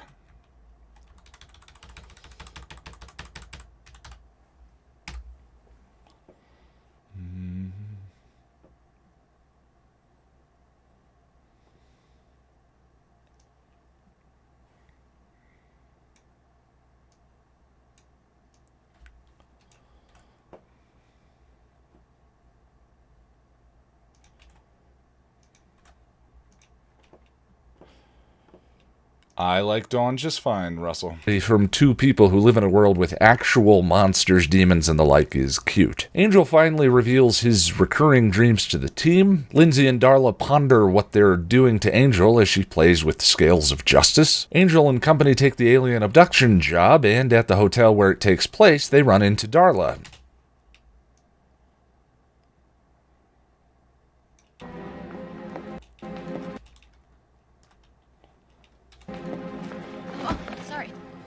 Guess.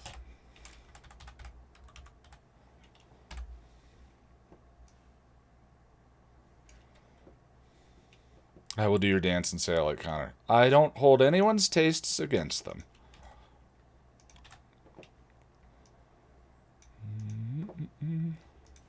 Angel and company take the alien abduction job, and at the hotel where it takes place, they run into Darla. Again, who can walk in sunlight. Angel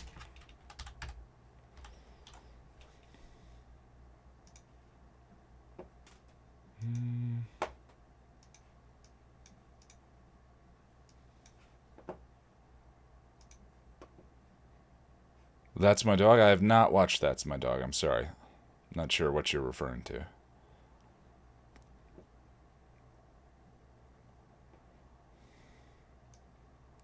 I like Riley Fine in Season 5. He is positively exhausting in Season 4.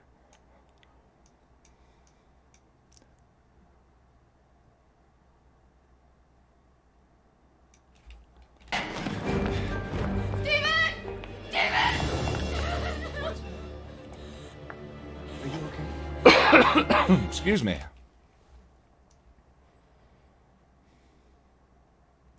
The SFU episode where David gets kidnapped.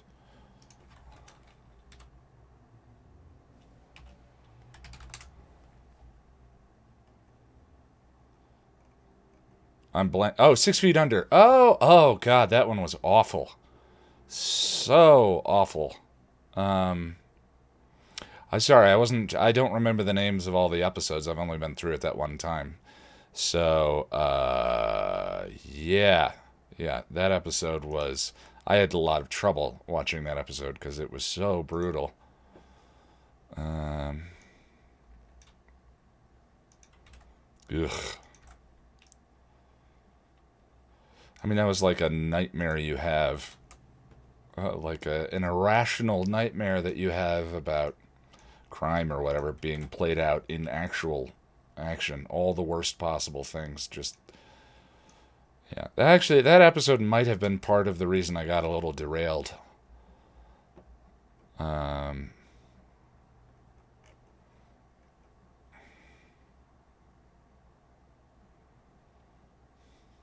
lot of fans have reacted over the years to the ending of Empty Places.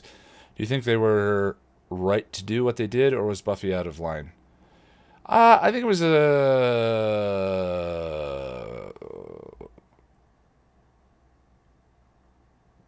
little from column A, a little from column B. I realize that's kind of a cheat, but, you know, not having written about the season yet and thinking about what the intent was and all of that, I'm not sure. My immediate fan reaction was, screw all those people. She didn't deserve that. And then Buffy and Spike have one of my favorite interactions in the entire series. But a lot of my initial fan reactions have changed or evolved over time, so, you know, who knows? It is Buffy's house. By the way, Russell, when I said awful episode, I don't mean that the episode was awful. I meant what they were portraying on the episode was so hard to watch, it made me feel awful. Just for clarity.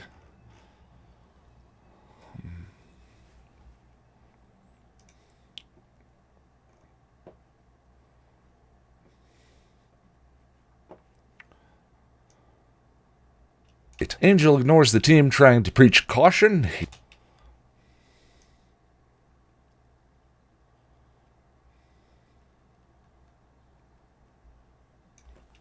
Not in the book. Who, Darla? Dieta Crema, the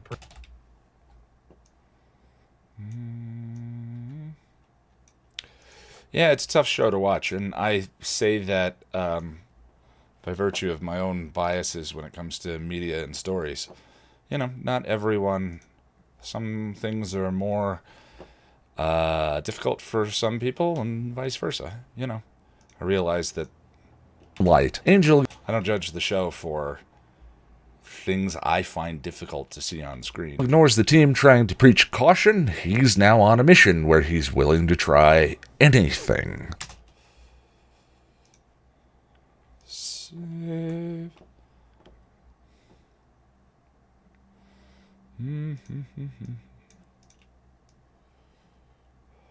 To find charge. Cover chop. You're going to do whatever it takes. Everybody have fun tonight.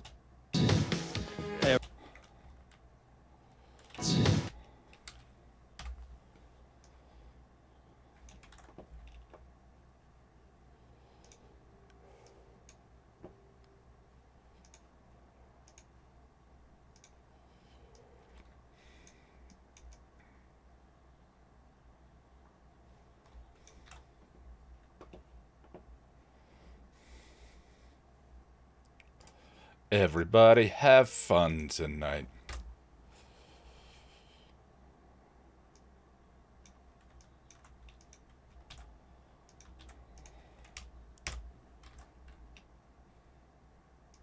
He's willing to try anything. Everybody have fun tonight. Lorne. I overclipped my line. Thing.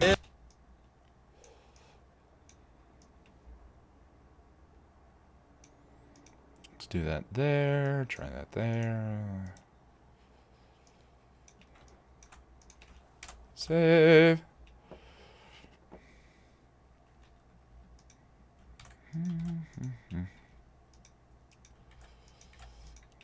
Preach caution. He's now on a mission where he's willing to try anything. Everybody have fun tonight. Lorne tells Angel. Boy, I can tell I'm sick when I recorded. Here we go. Lorne tells Angel to let Darla go with a curious statement, and then uses Darla's. With a curious statement.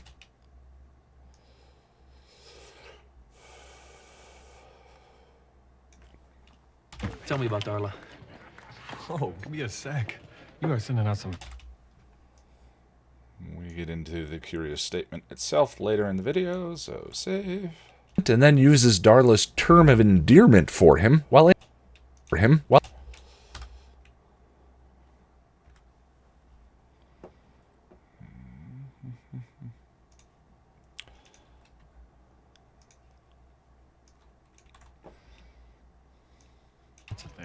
She won't help me. Hey, I set people on their paths, okay? And this is way off your path, sweetie. Go home. Tell me where Darla is. I know you're not... There it is. Not gonna start anything. I know you're not gonna start anything in here. You're a good boy.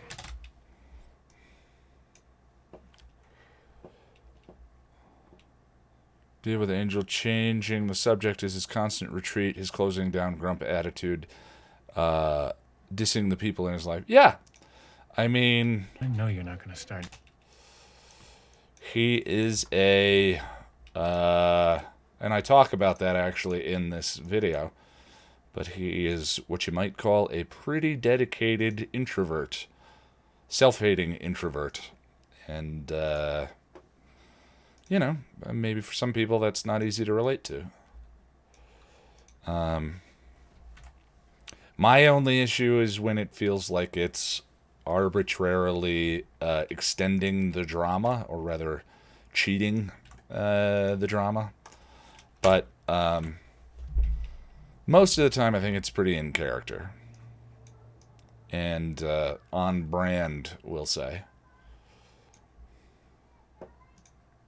Statement, and then uses Darla's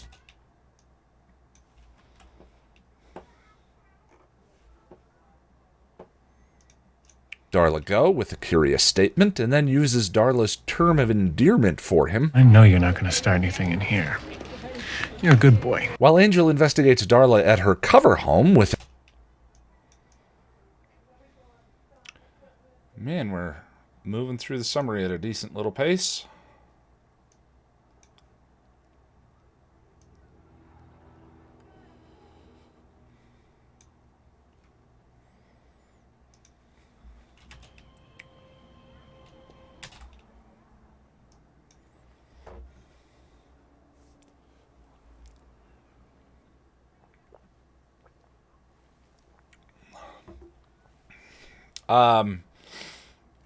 The retreatment attitude kind of annoying and similar to that of Connor.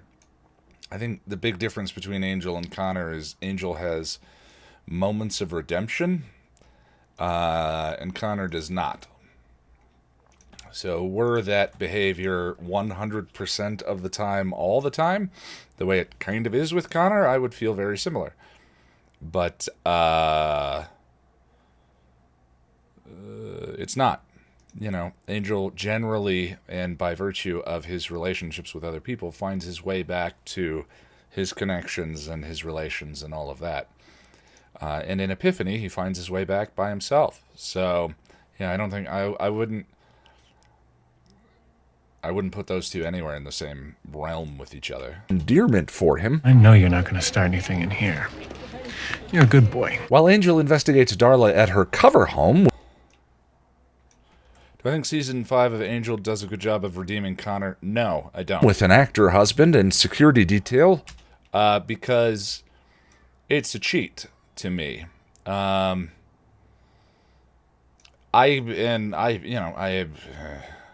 hold on one sec.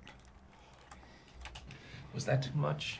I mean, Sometimes when you get into a conversation with people about Connor, they bring up Season 5 Connor, but Season 5 Connor is not the same character.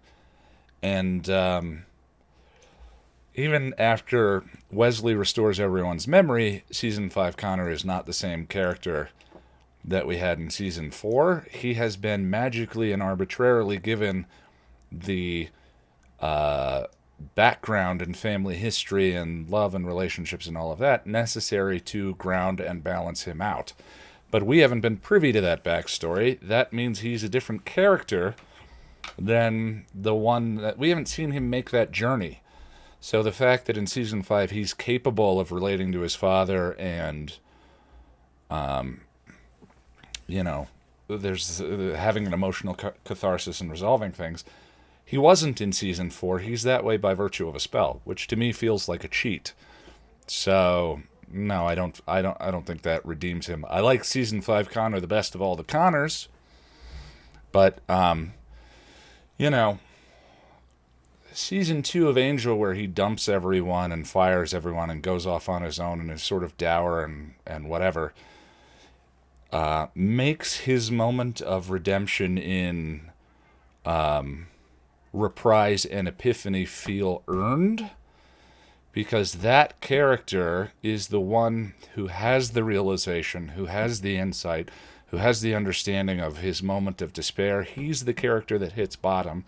And in Epiphany, he's the character trying to find his way back. And we see that journey in completion. Yeah, it goes through periods of being dour and unfun and a grumpy so-and-so in Season 2. But it ends up paying off in a way that I think makes those moments worthwhile. That would be the distinction that I would make between the two of them, if that makes sense.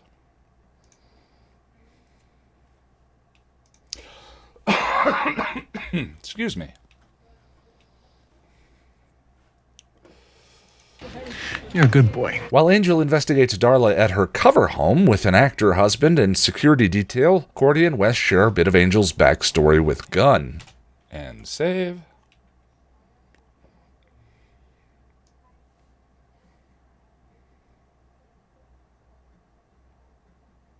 all just precautionary. When push comes to shove, angels are...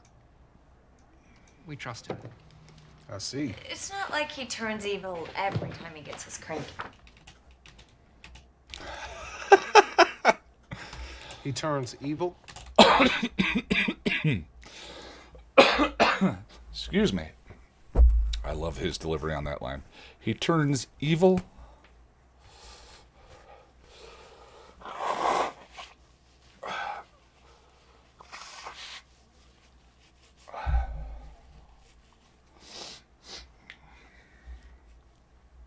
Season 5, all kidding aside, Season 5 Connor is what Connor would be like if he had had half a chance. Do you agree? Sure. It doesn't change. I don't think it changes any of the arguments about Season 4 Connor earlier on, but yeah. Wouldn't it have been nice if that was the Connor we had gotten? Troubled, but balanced and relatable. You know.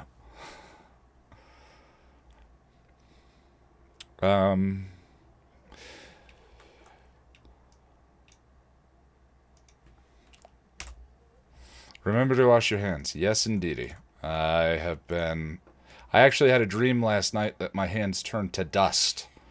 And I'm pretty sure that's because living in this house with 6 kids, I have been washing them so constantly that it planted something in my brain. For Kate, it's probably an inevitable joke. So go for it. When the stream started 2 hours ago, someone said, should we just get them all out of the way? There's no way to get all the coronavirus jokes out of the way. And then uses Darla's term of endearment for him. I know you're not going to start anything in here. You're a good boy. While Angel investigates Darla at her cover home with an actor husband and security detail, Cordy and Wes... Oopsie doopsie.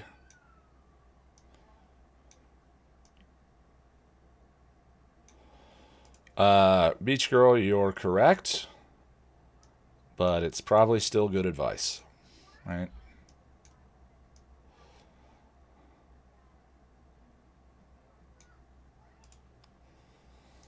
Everybody have fun tonight. Everybody have fun tonight. With an actor husband and security detail, Cordy and Wes share a bit of Angel's backstory with Gunn. He turns evil?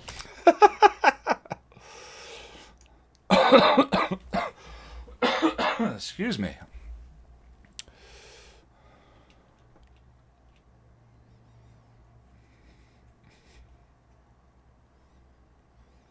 Can't visit your aunt because of the virus. Sorry to hear that, Eva. Yeah, it's stuck in my head, Ella. I apologize. But usually during these streams, something musical gets stuck in my head, regardless.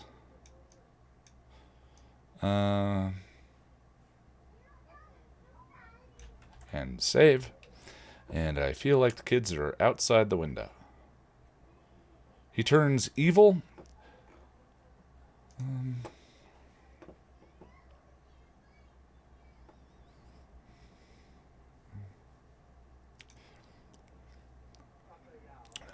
Everyone currently connected to the stream, I just want to point out that Kate is enabling me to sing continuously through the rest of this stream. Therefore, no longer my responsibility or my fault. That's how enablers work, right? I'm always looking for a good enabler. He turns evil? In answer to his question, we get a flashback to Angelus. Number 4, I read the first... I own the first 6 of the reboot Buffy comics, and I have season 8 on the shelf. Anyone who's listened to the podcast, I have several New Year's resolutions. One of them is to read a bunch this year, and I have decided to allow Buffy comic seasons as single books. So if I read through Buffy season 8, which I have made several aborted attempts to get through, then that counts. But that said, what am I looking for? Sorry, my brain, just a half-track mind. Episodes, there we go. I read the first episode of the reboot comic, and I really enjoyed it. And I've made several passes at season 8 and gotten stuck a few times. I feel like I'll get through it this year and let everyone know. In answer to his question, we get a flashback to Angelus, Darla, and Drew. Castlevania, have you seen it? I have not. I never played Castlevania, the original game, and not familiar with any of the lore, so, other than there's vampires. What's one thing you add to Gunn's character that you think the writers overlooked? You know, I think Wes has his, I don't know, more subtlety. I think what's great about Gunn's character is J. August Richards and everything once he joins the show. I think everything that feels repetitive or something we've seen, stereotypical or something we've seen over and over again, is anything having to do with his backstory, except his relationship with his sister that I like. So I wish there had just been more of that. The episode with Gwen where he dresses up and they do the robbery, I think is really fun because it feels outside of the... I mean, it's written as him getting out of his wheelhouse. But I think J. August is one of my favorite actors on the show, and I don't know. I just wish there was more nuance to Gunn.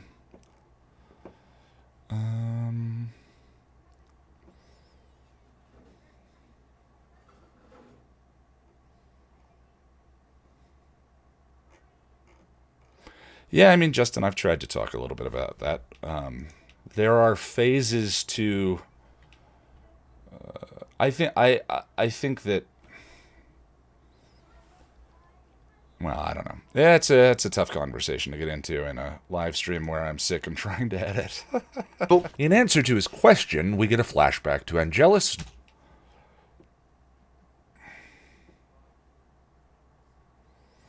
Oh, that's what I'm doing. Okay, Angel, Season 2.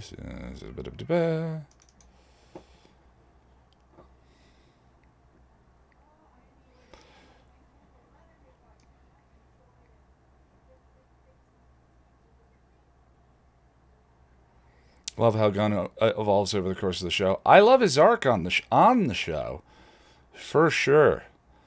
I just like that old gang of mine and First Impressions have some stuff that I feel is just painful.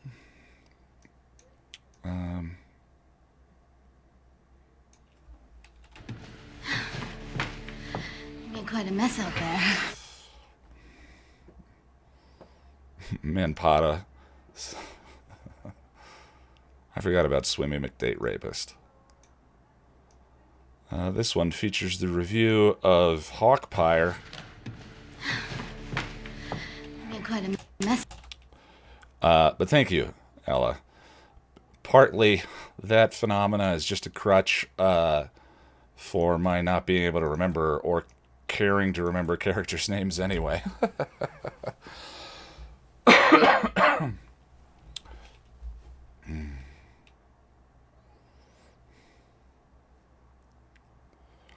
Always shipped Gunn and Cordy. Yeah, I never thought about that one until the episode after First Impressions. You still saving my life? You're alive, aren't you? I love that. They would have been really interesting together.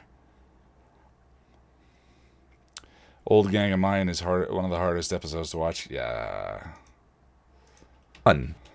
He turns evil. In answer to his question, we get a flashback to Angelus, Darla, and Drew.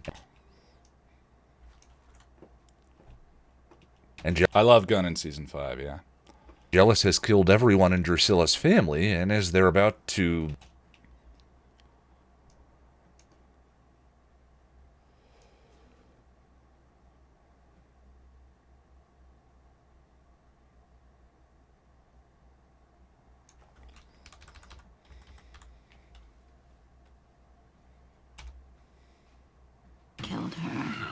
Just her family.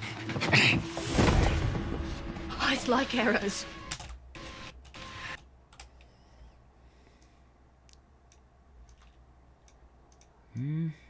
Everybody have fun tonight. Everybody Wang Chung tonight. Carla and Drew. Angelus has...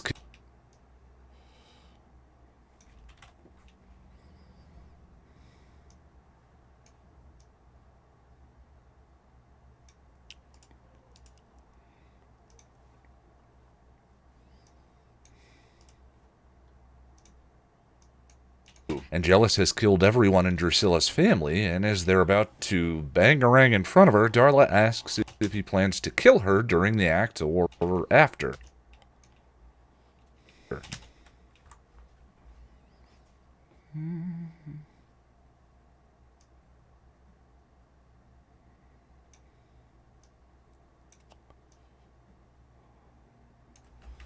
Snake in the woodshed. Her during the... Does this mean you're going to be singing your episode guides or after?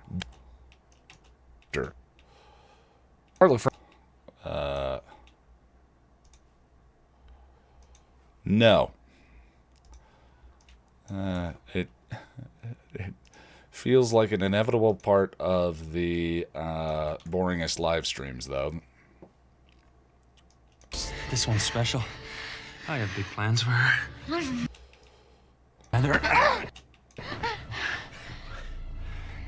We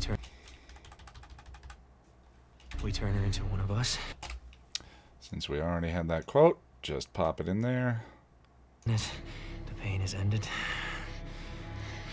But to make her one of us, she's a lunatic. Eternal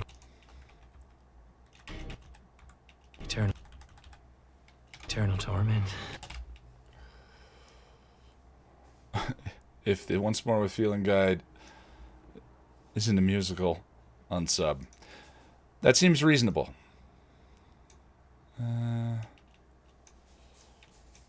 It will be 20 minutes of me. Everybody have fun tonight. Everybody have fun tonight. Except when you make a choice.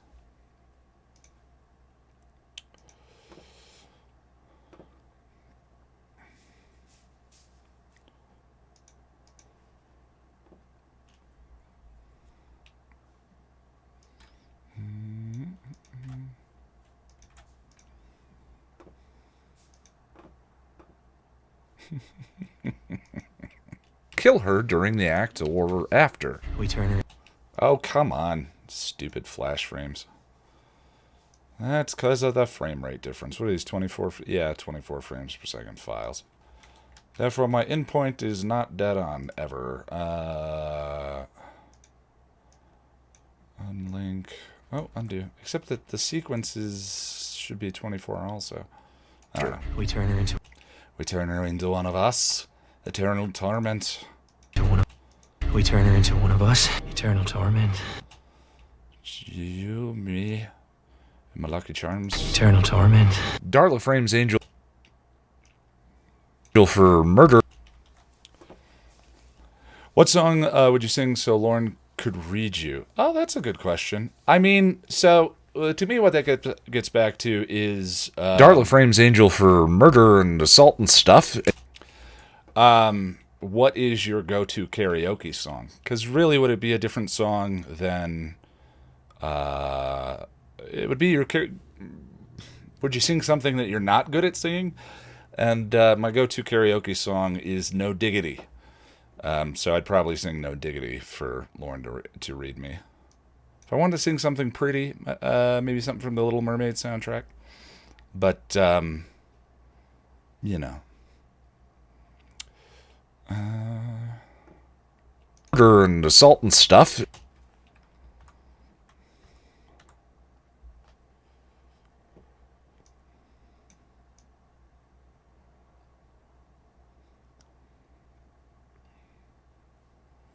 Chetmeyer, you're not the only one. 20 minutes of No Diggity.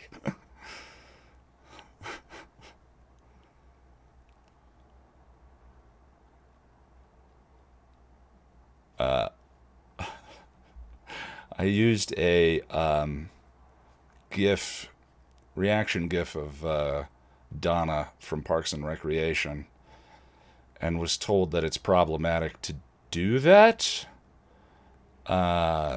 So I can't imagine what the reaction would be to me doing 20 minutes of no diggity on the internet.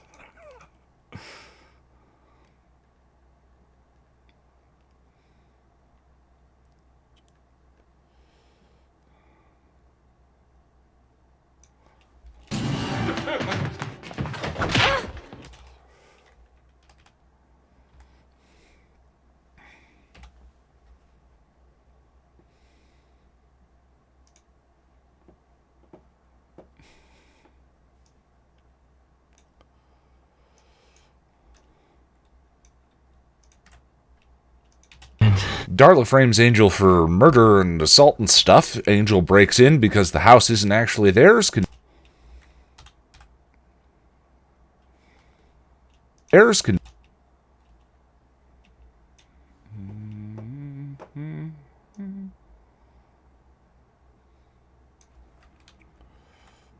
go. Someone help me!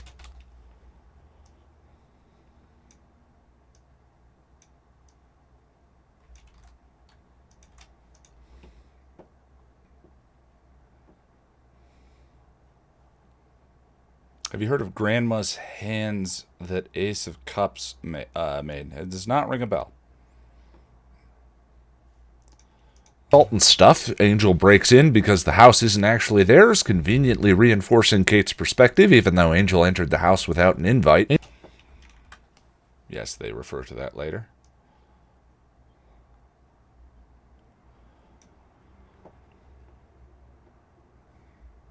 I believe I've sung parts of The Little Mermaid on previous Boringest live streams. Again, these tend to get a little musical. I think what it is I have this, you know, spastic distraction addict in my brain that is constantly like, feed me, give me something, entertain, I'm bored, do something, feed me something right now. And,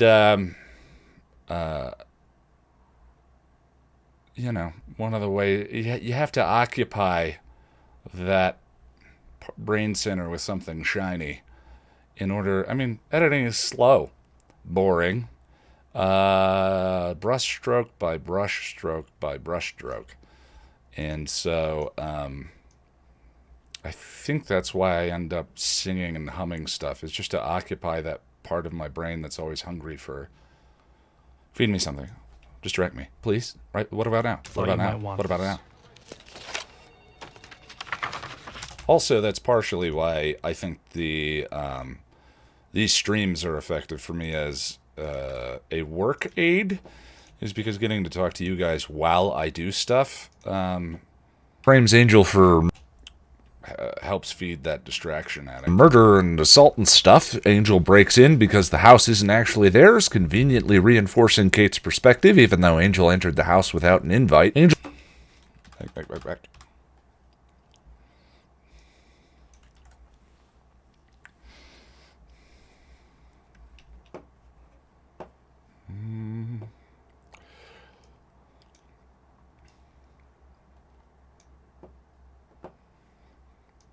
That's fair, Boris. I still think it's worth a mention.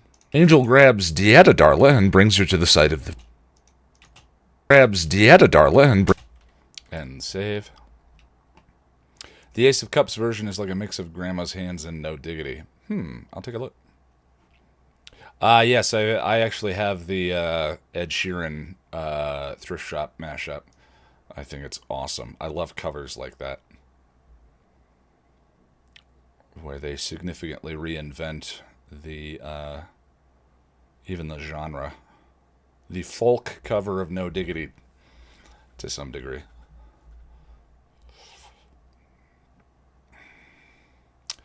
Dieta Darla, that's what we're looking for.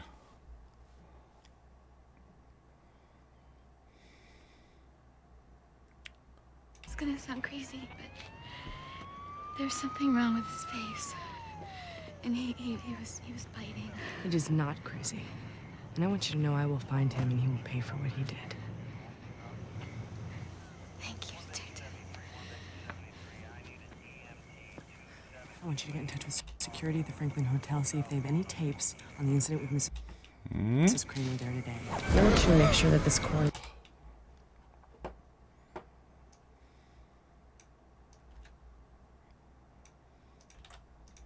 House without an invite. Angel grabs Dieta Darla and brings her to the site of the vision. Dieta Darla and brings her to the site of the vision. He say...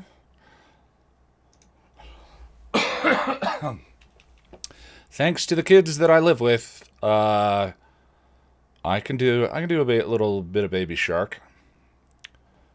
I think the key to a little Baby Shark or Little Mermaid is a late evening edit stream. There's no wine involved right now. How long are you going to keep up the Ben is Glory joke? I haven't decided.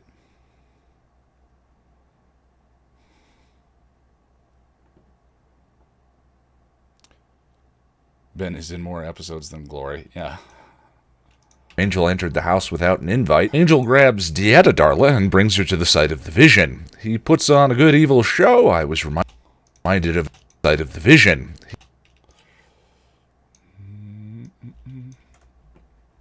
He puts on a good evil show. I was You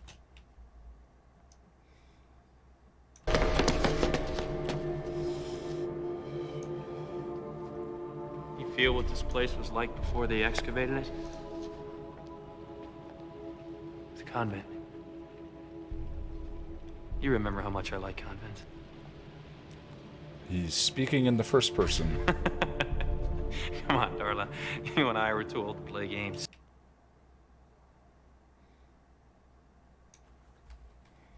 I need to talk to the real you.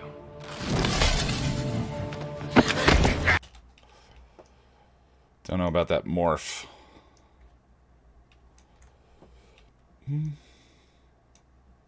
He puts on a good evil show. I was reminded of his interactions with Faith in Buffy Season 3. And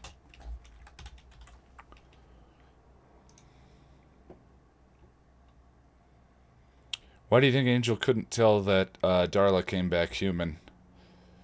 Well, I mean, you know, when you're miffed, you don't think through the finer details. Right?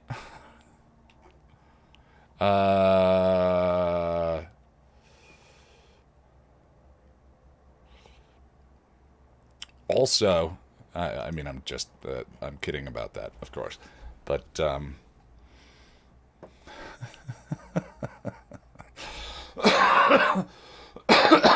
you, I don't know. He saw her at night when they were out before. Maybe at a distance, he didn't get a clear smell of her. Up close, though, I think that's just a moment of shock. You know, they show him smelling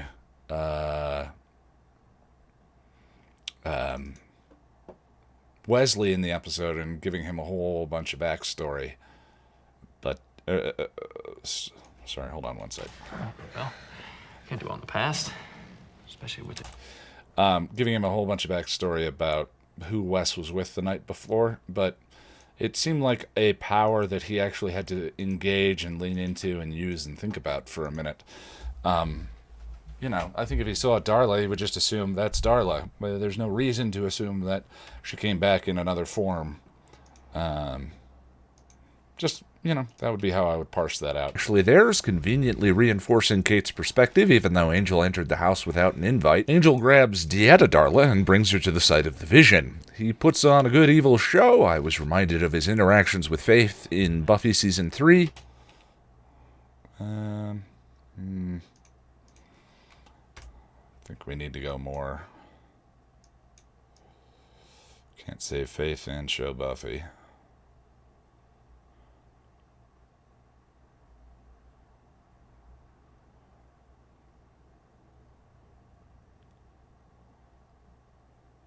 The guy just bugs me. It just bugs me.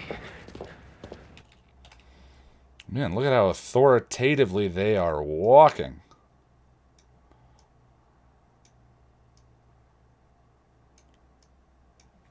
And save.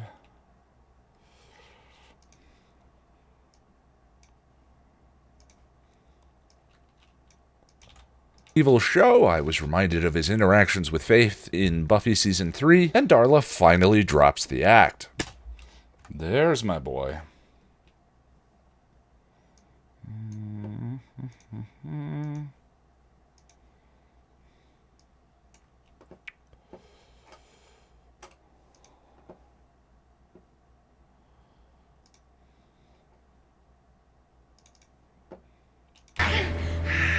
It's been a long time since I said this to anyone. But you can scream all you want.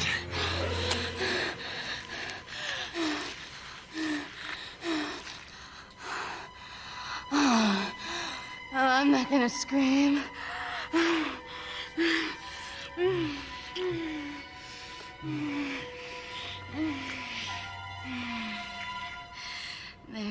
There it is.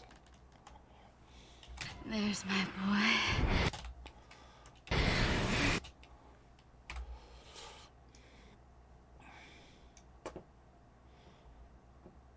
How long does it usually take me to write the videos? The writing part is the most head against the brick wall part of the process.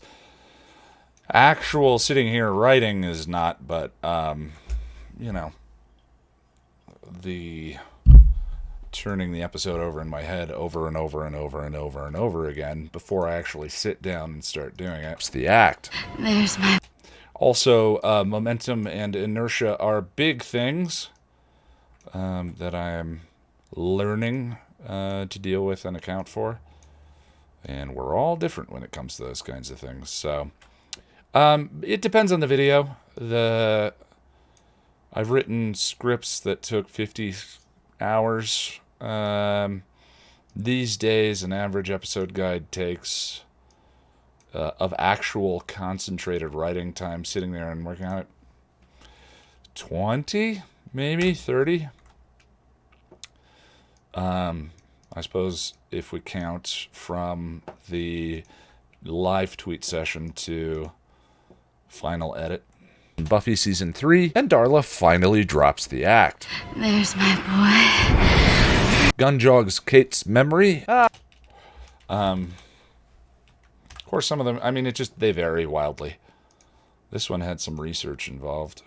Not a lot, but nothing compared to Restless. Restless was probably the longest regular episode guide.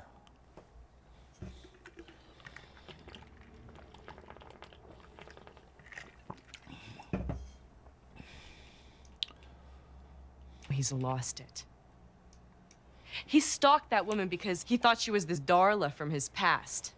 She begged him to stay out, and he knocked down the door and killed her husband.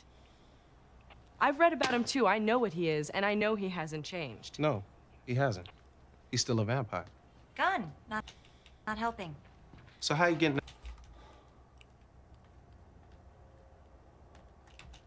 He's still... He has. No. No, he hasn't. He's still a vampire. Gun, not helping. So how you get in the house? Out. No, he hasn't. He's still a vampire.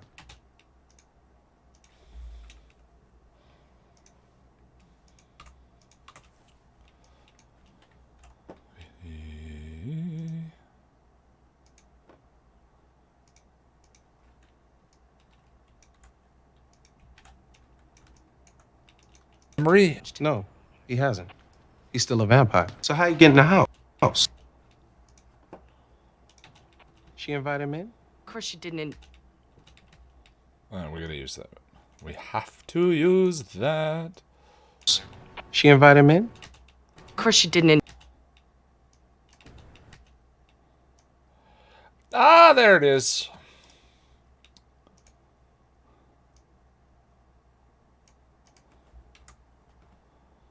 she didn't. There it is. There it is. Mm-hmm.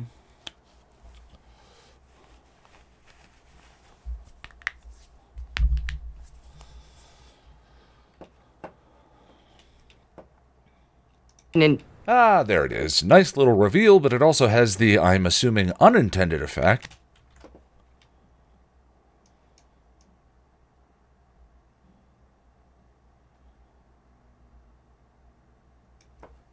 Gotten into that house uninvited would be if the real owners were dead. It's what he was saying all along. She isn't Dieta Kramer.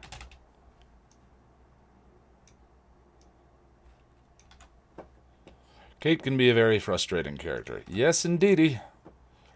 And I kind of think some of this relates to why.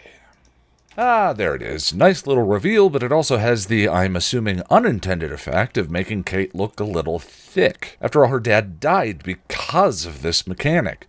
Save. That definitely sounded ill when I recorded that line. Sanctuary, Eternity, the Ring, blah, blah, blah, blah.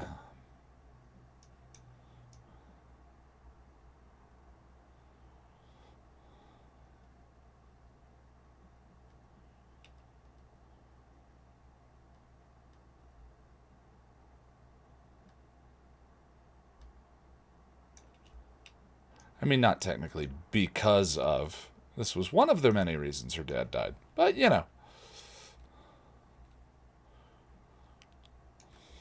Bro. He dies. The very instant his soul leaves his body.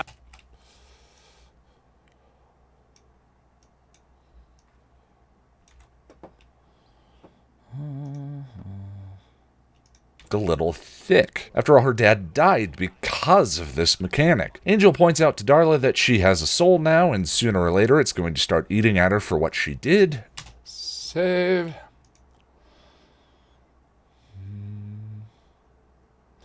I know you're not going to start something here. You're a good boy.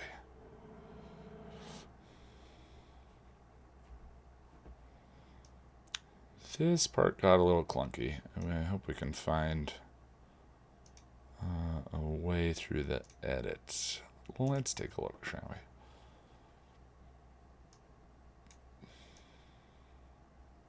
Mediocrity. Why do you have to do 3630?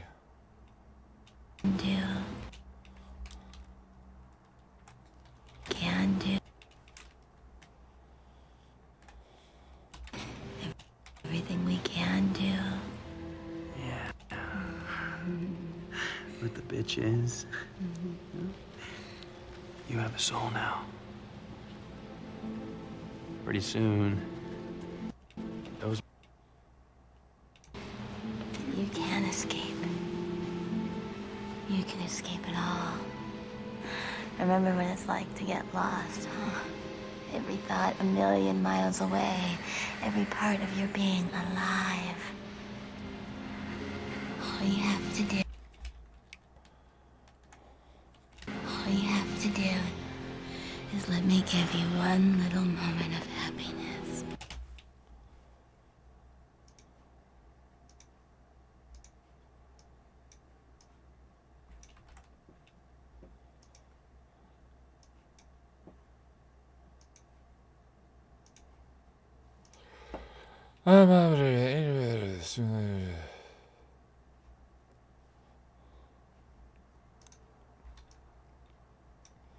You never made me happy.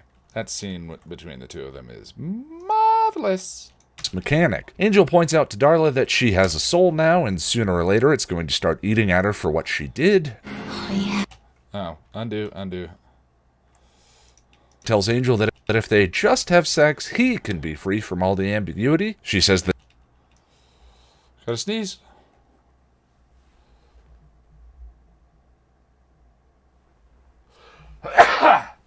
Excuse me.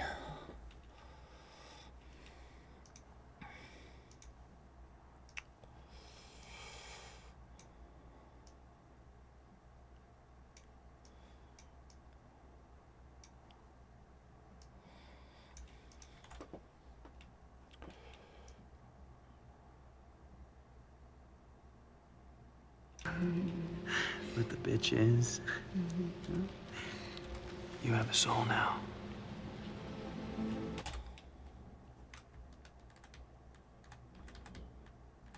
Of course she was, Boris.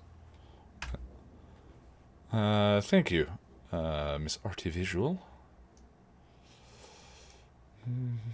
Reflexively said bless you out loud before realizing wouldn't be able to hear me. Nice. Hey, it's appreciated.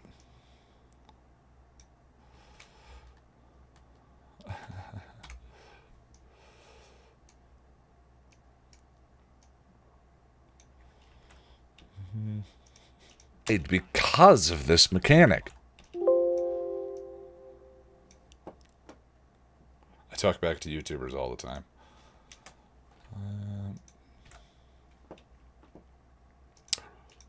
After all, her dad died because of this mechanic. Angel points out to Darla that she has a soul now, and sooner or later it's going to start eating at her for what she did. Darla tells Angel that if they just have sex, he can be free from all the ambiguity. All you have to do is let me give you one little moment of happiness. She says that sex with her is going to give him clarity. But Angel... No, that's redundant. That's the part that wasn't reading right. Delete, remove... But Angel... And get rid of my little breath.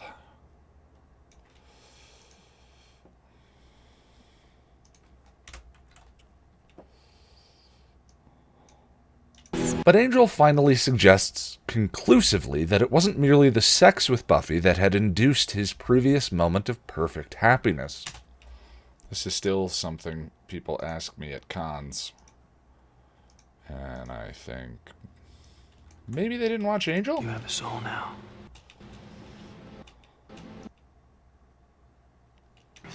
You blew the top off my head. But you never made me happy. Youch.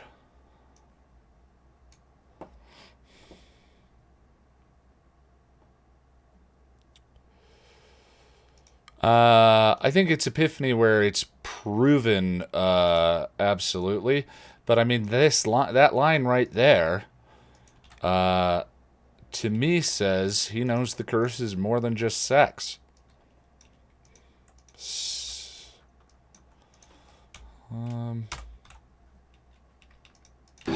But Angel finally suggests conclusively that it wasn't merely the sex with Buffy that had induced his previous moment of perfect happiness. But you never made me happy.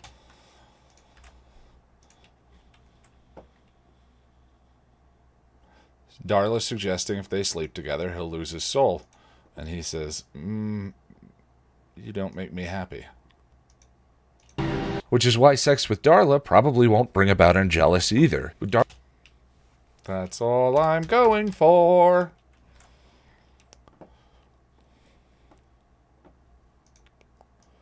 And they have sex in Reprise, and he has his soul, and it doesn't work.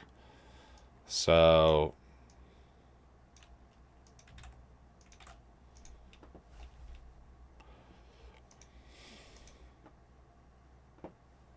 about Angelus either. Darla makes a last-ditch effort to bring out the bad.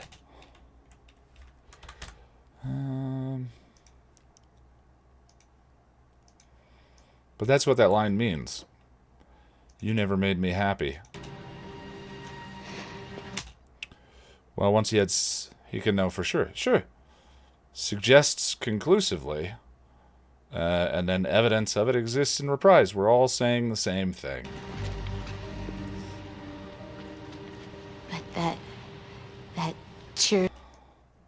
what's the line? You never made me happy. Is some gothy out the bad? Save. There was a time in the early years. She was just new.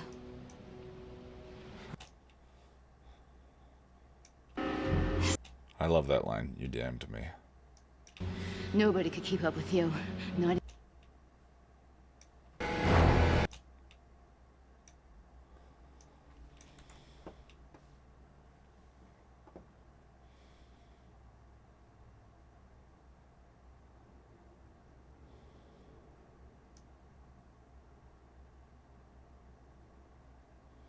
heard the things you... Isn't that against your Cub Scout code? I'll make an exception. You're gonna miss... There we go. You're gonna miss those dreams, honey. You should have heard the things you said in your sleep. Yeah. Yeah. Let's just use the next line.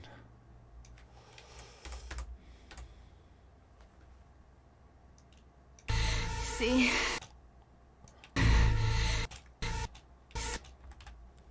See? No matter how good a boy you are, God doesn't want you.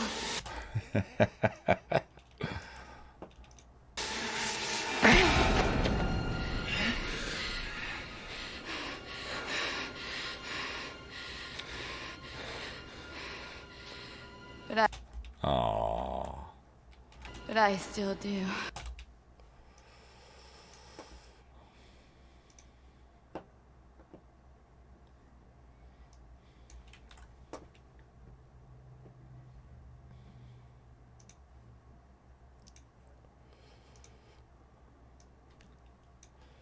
They have their own angel speak.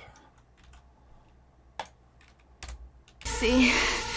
No matter how good a... The bad? See? No matter how good a boy you are, God doesn't want you. But I still do.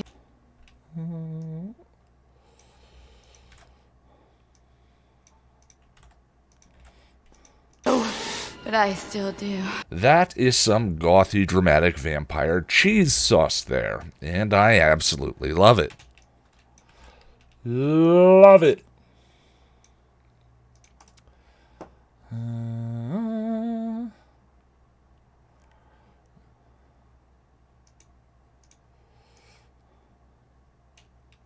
There. And I absolutely love it. Save.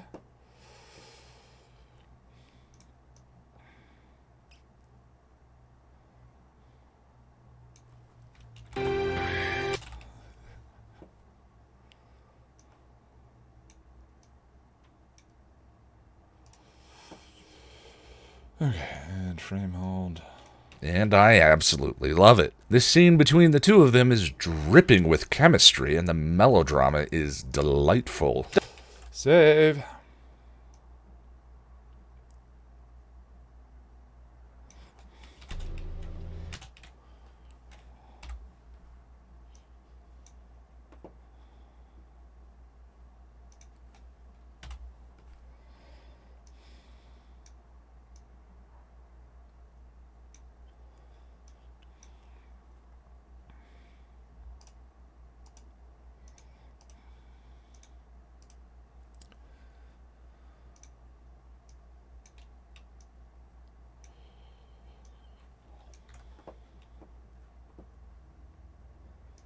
Does raise a few questions, which we'll get to in a minute. But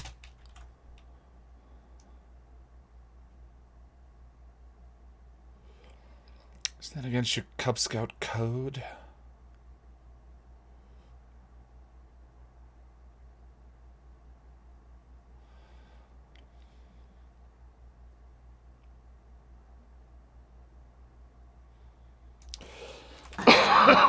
Excuse me.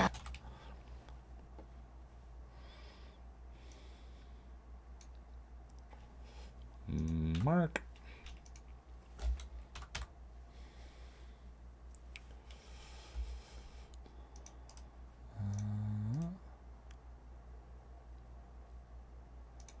Does raise a few questions, which we'll get to in a minute. But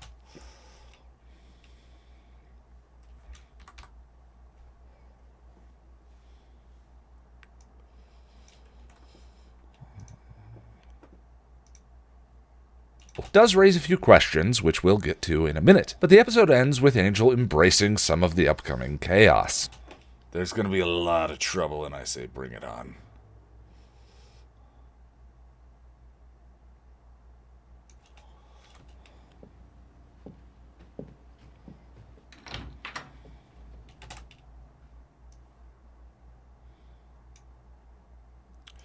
No. What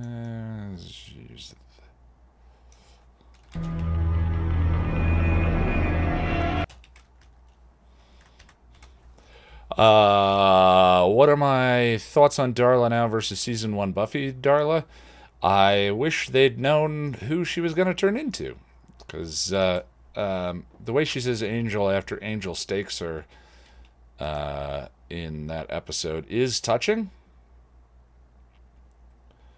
But, I mean, obviously, if they knew what her character was going to turn into, they could have done more with her.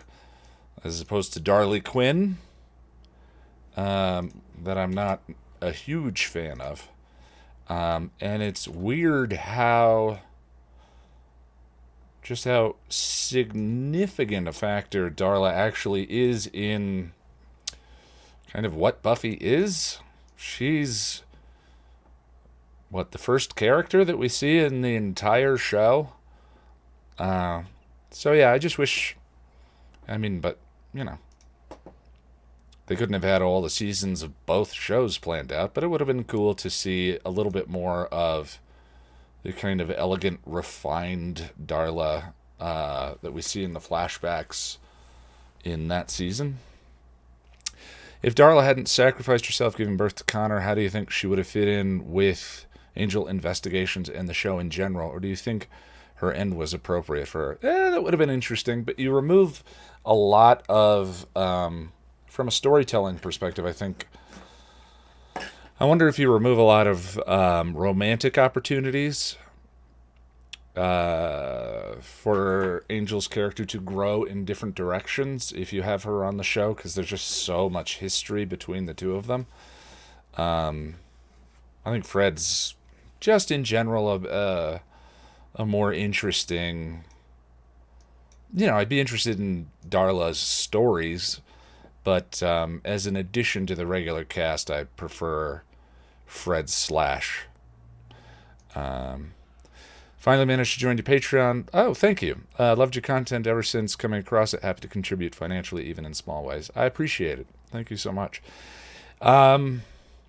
Well, we are at the end of the summary section, and I have an appointment I need to go to before I come back and do more of, or edit the analysis. No idea how long it's going to be. I haven't checked the actual raw files yet. So, we'll see where my voice is when I get back. And if we're good, then I may fire up the stream. But if not, this video should be done tomorrow. Once I get past the script, those kinds of predictions are easier to make. All right, my friends, thanks for hanging out. Russell, I will check it. Thank you. And thank you, everyone who donated. Thank you, Miss Artie Visual. I appreciate it. I'll see you guys in a bit. Oh, and there's if I don't do the stream this evening, we are doing the Patreon hangout on Saturday. I'm on the mend if you guys feel like stopping in and listening to us chat about Angel. All right, my friends. Talk to you later.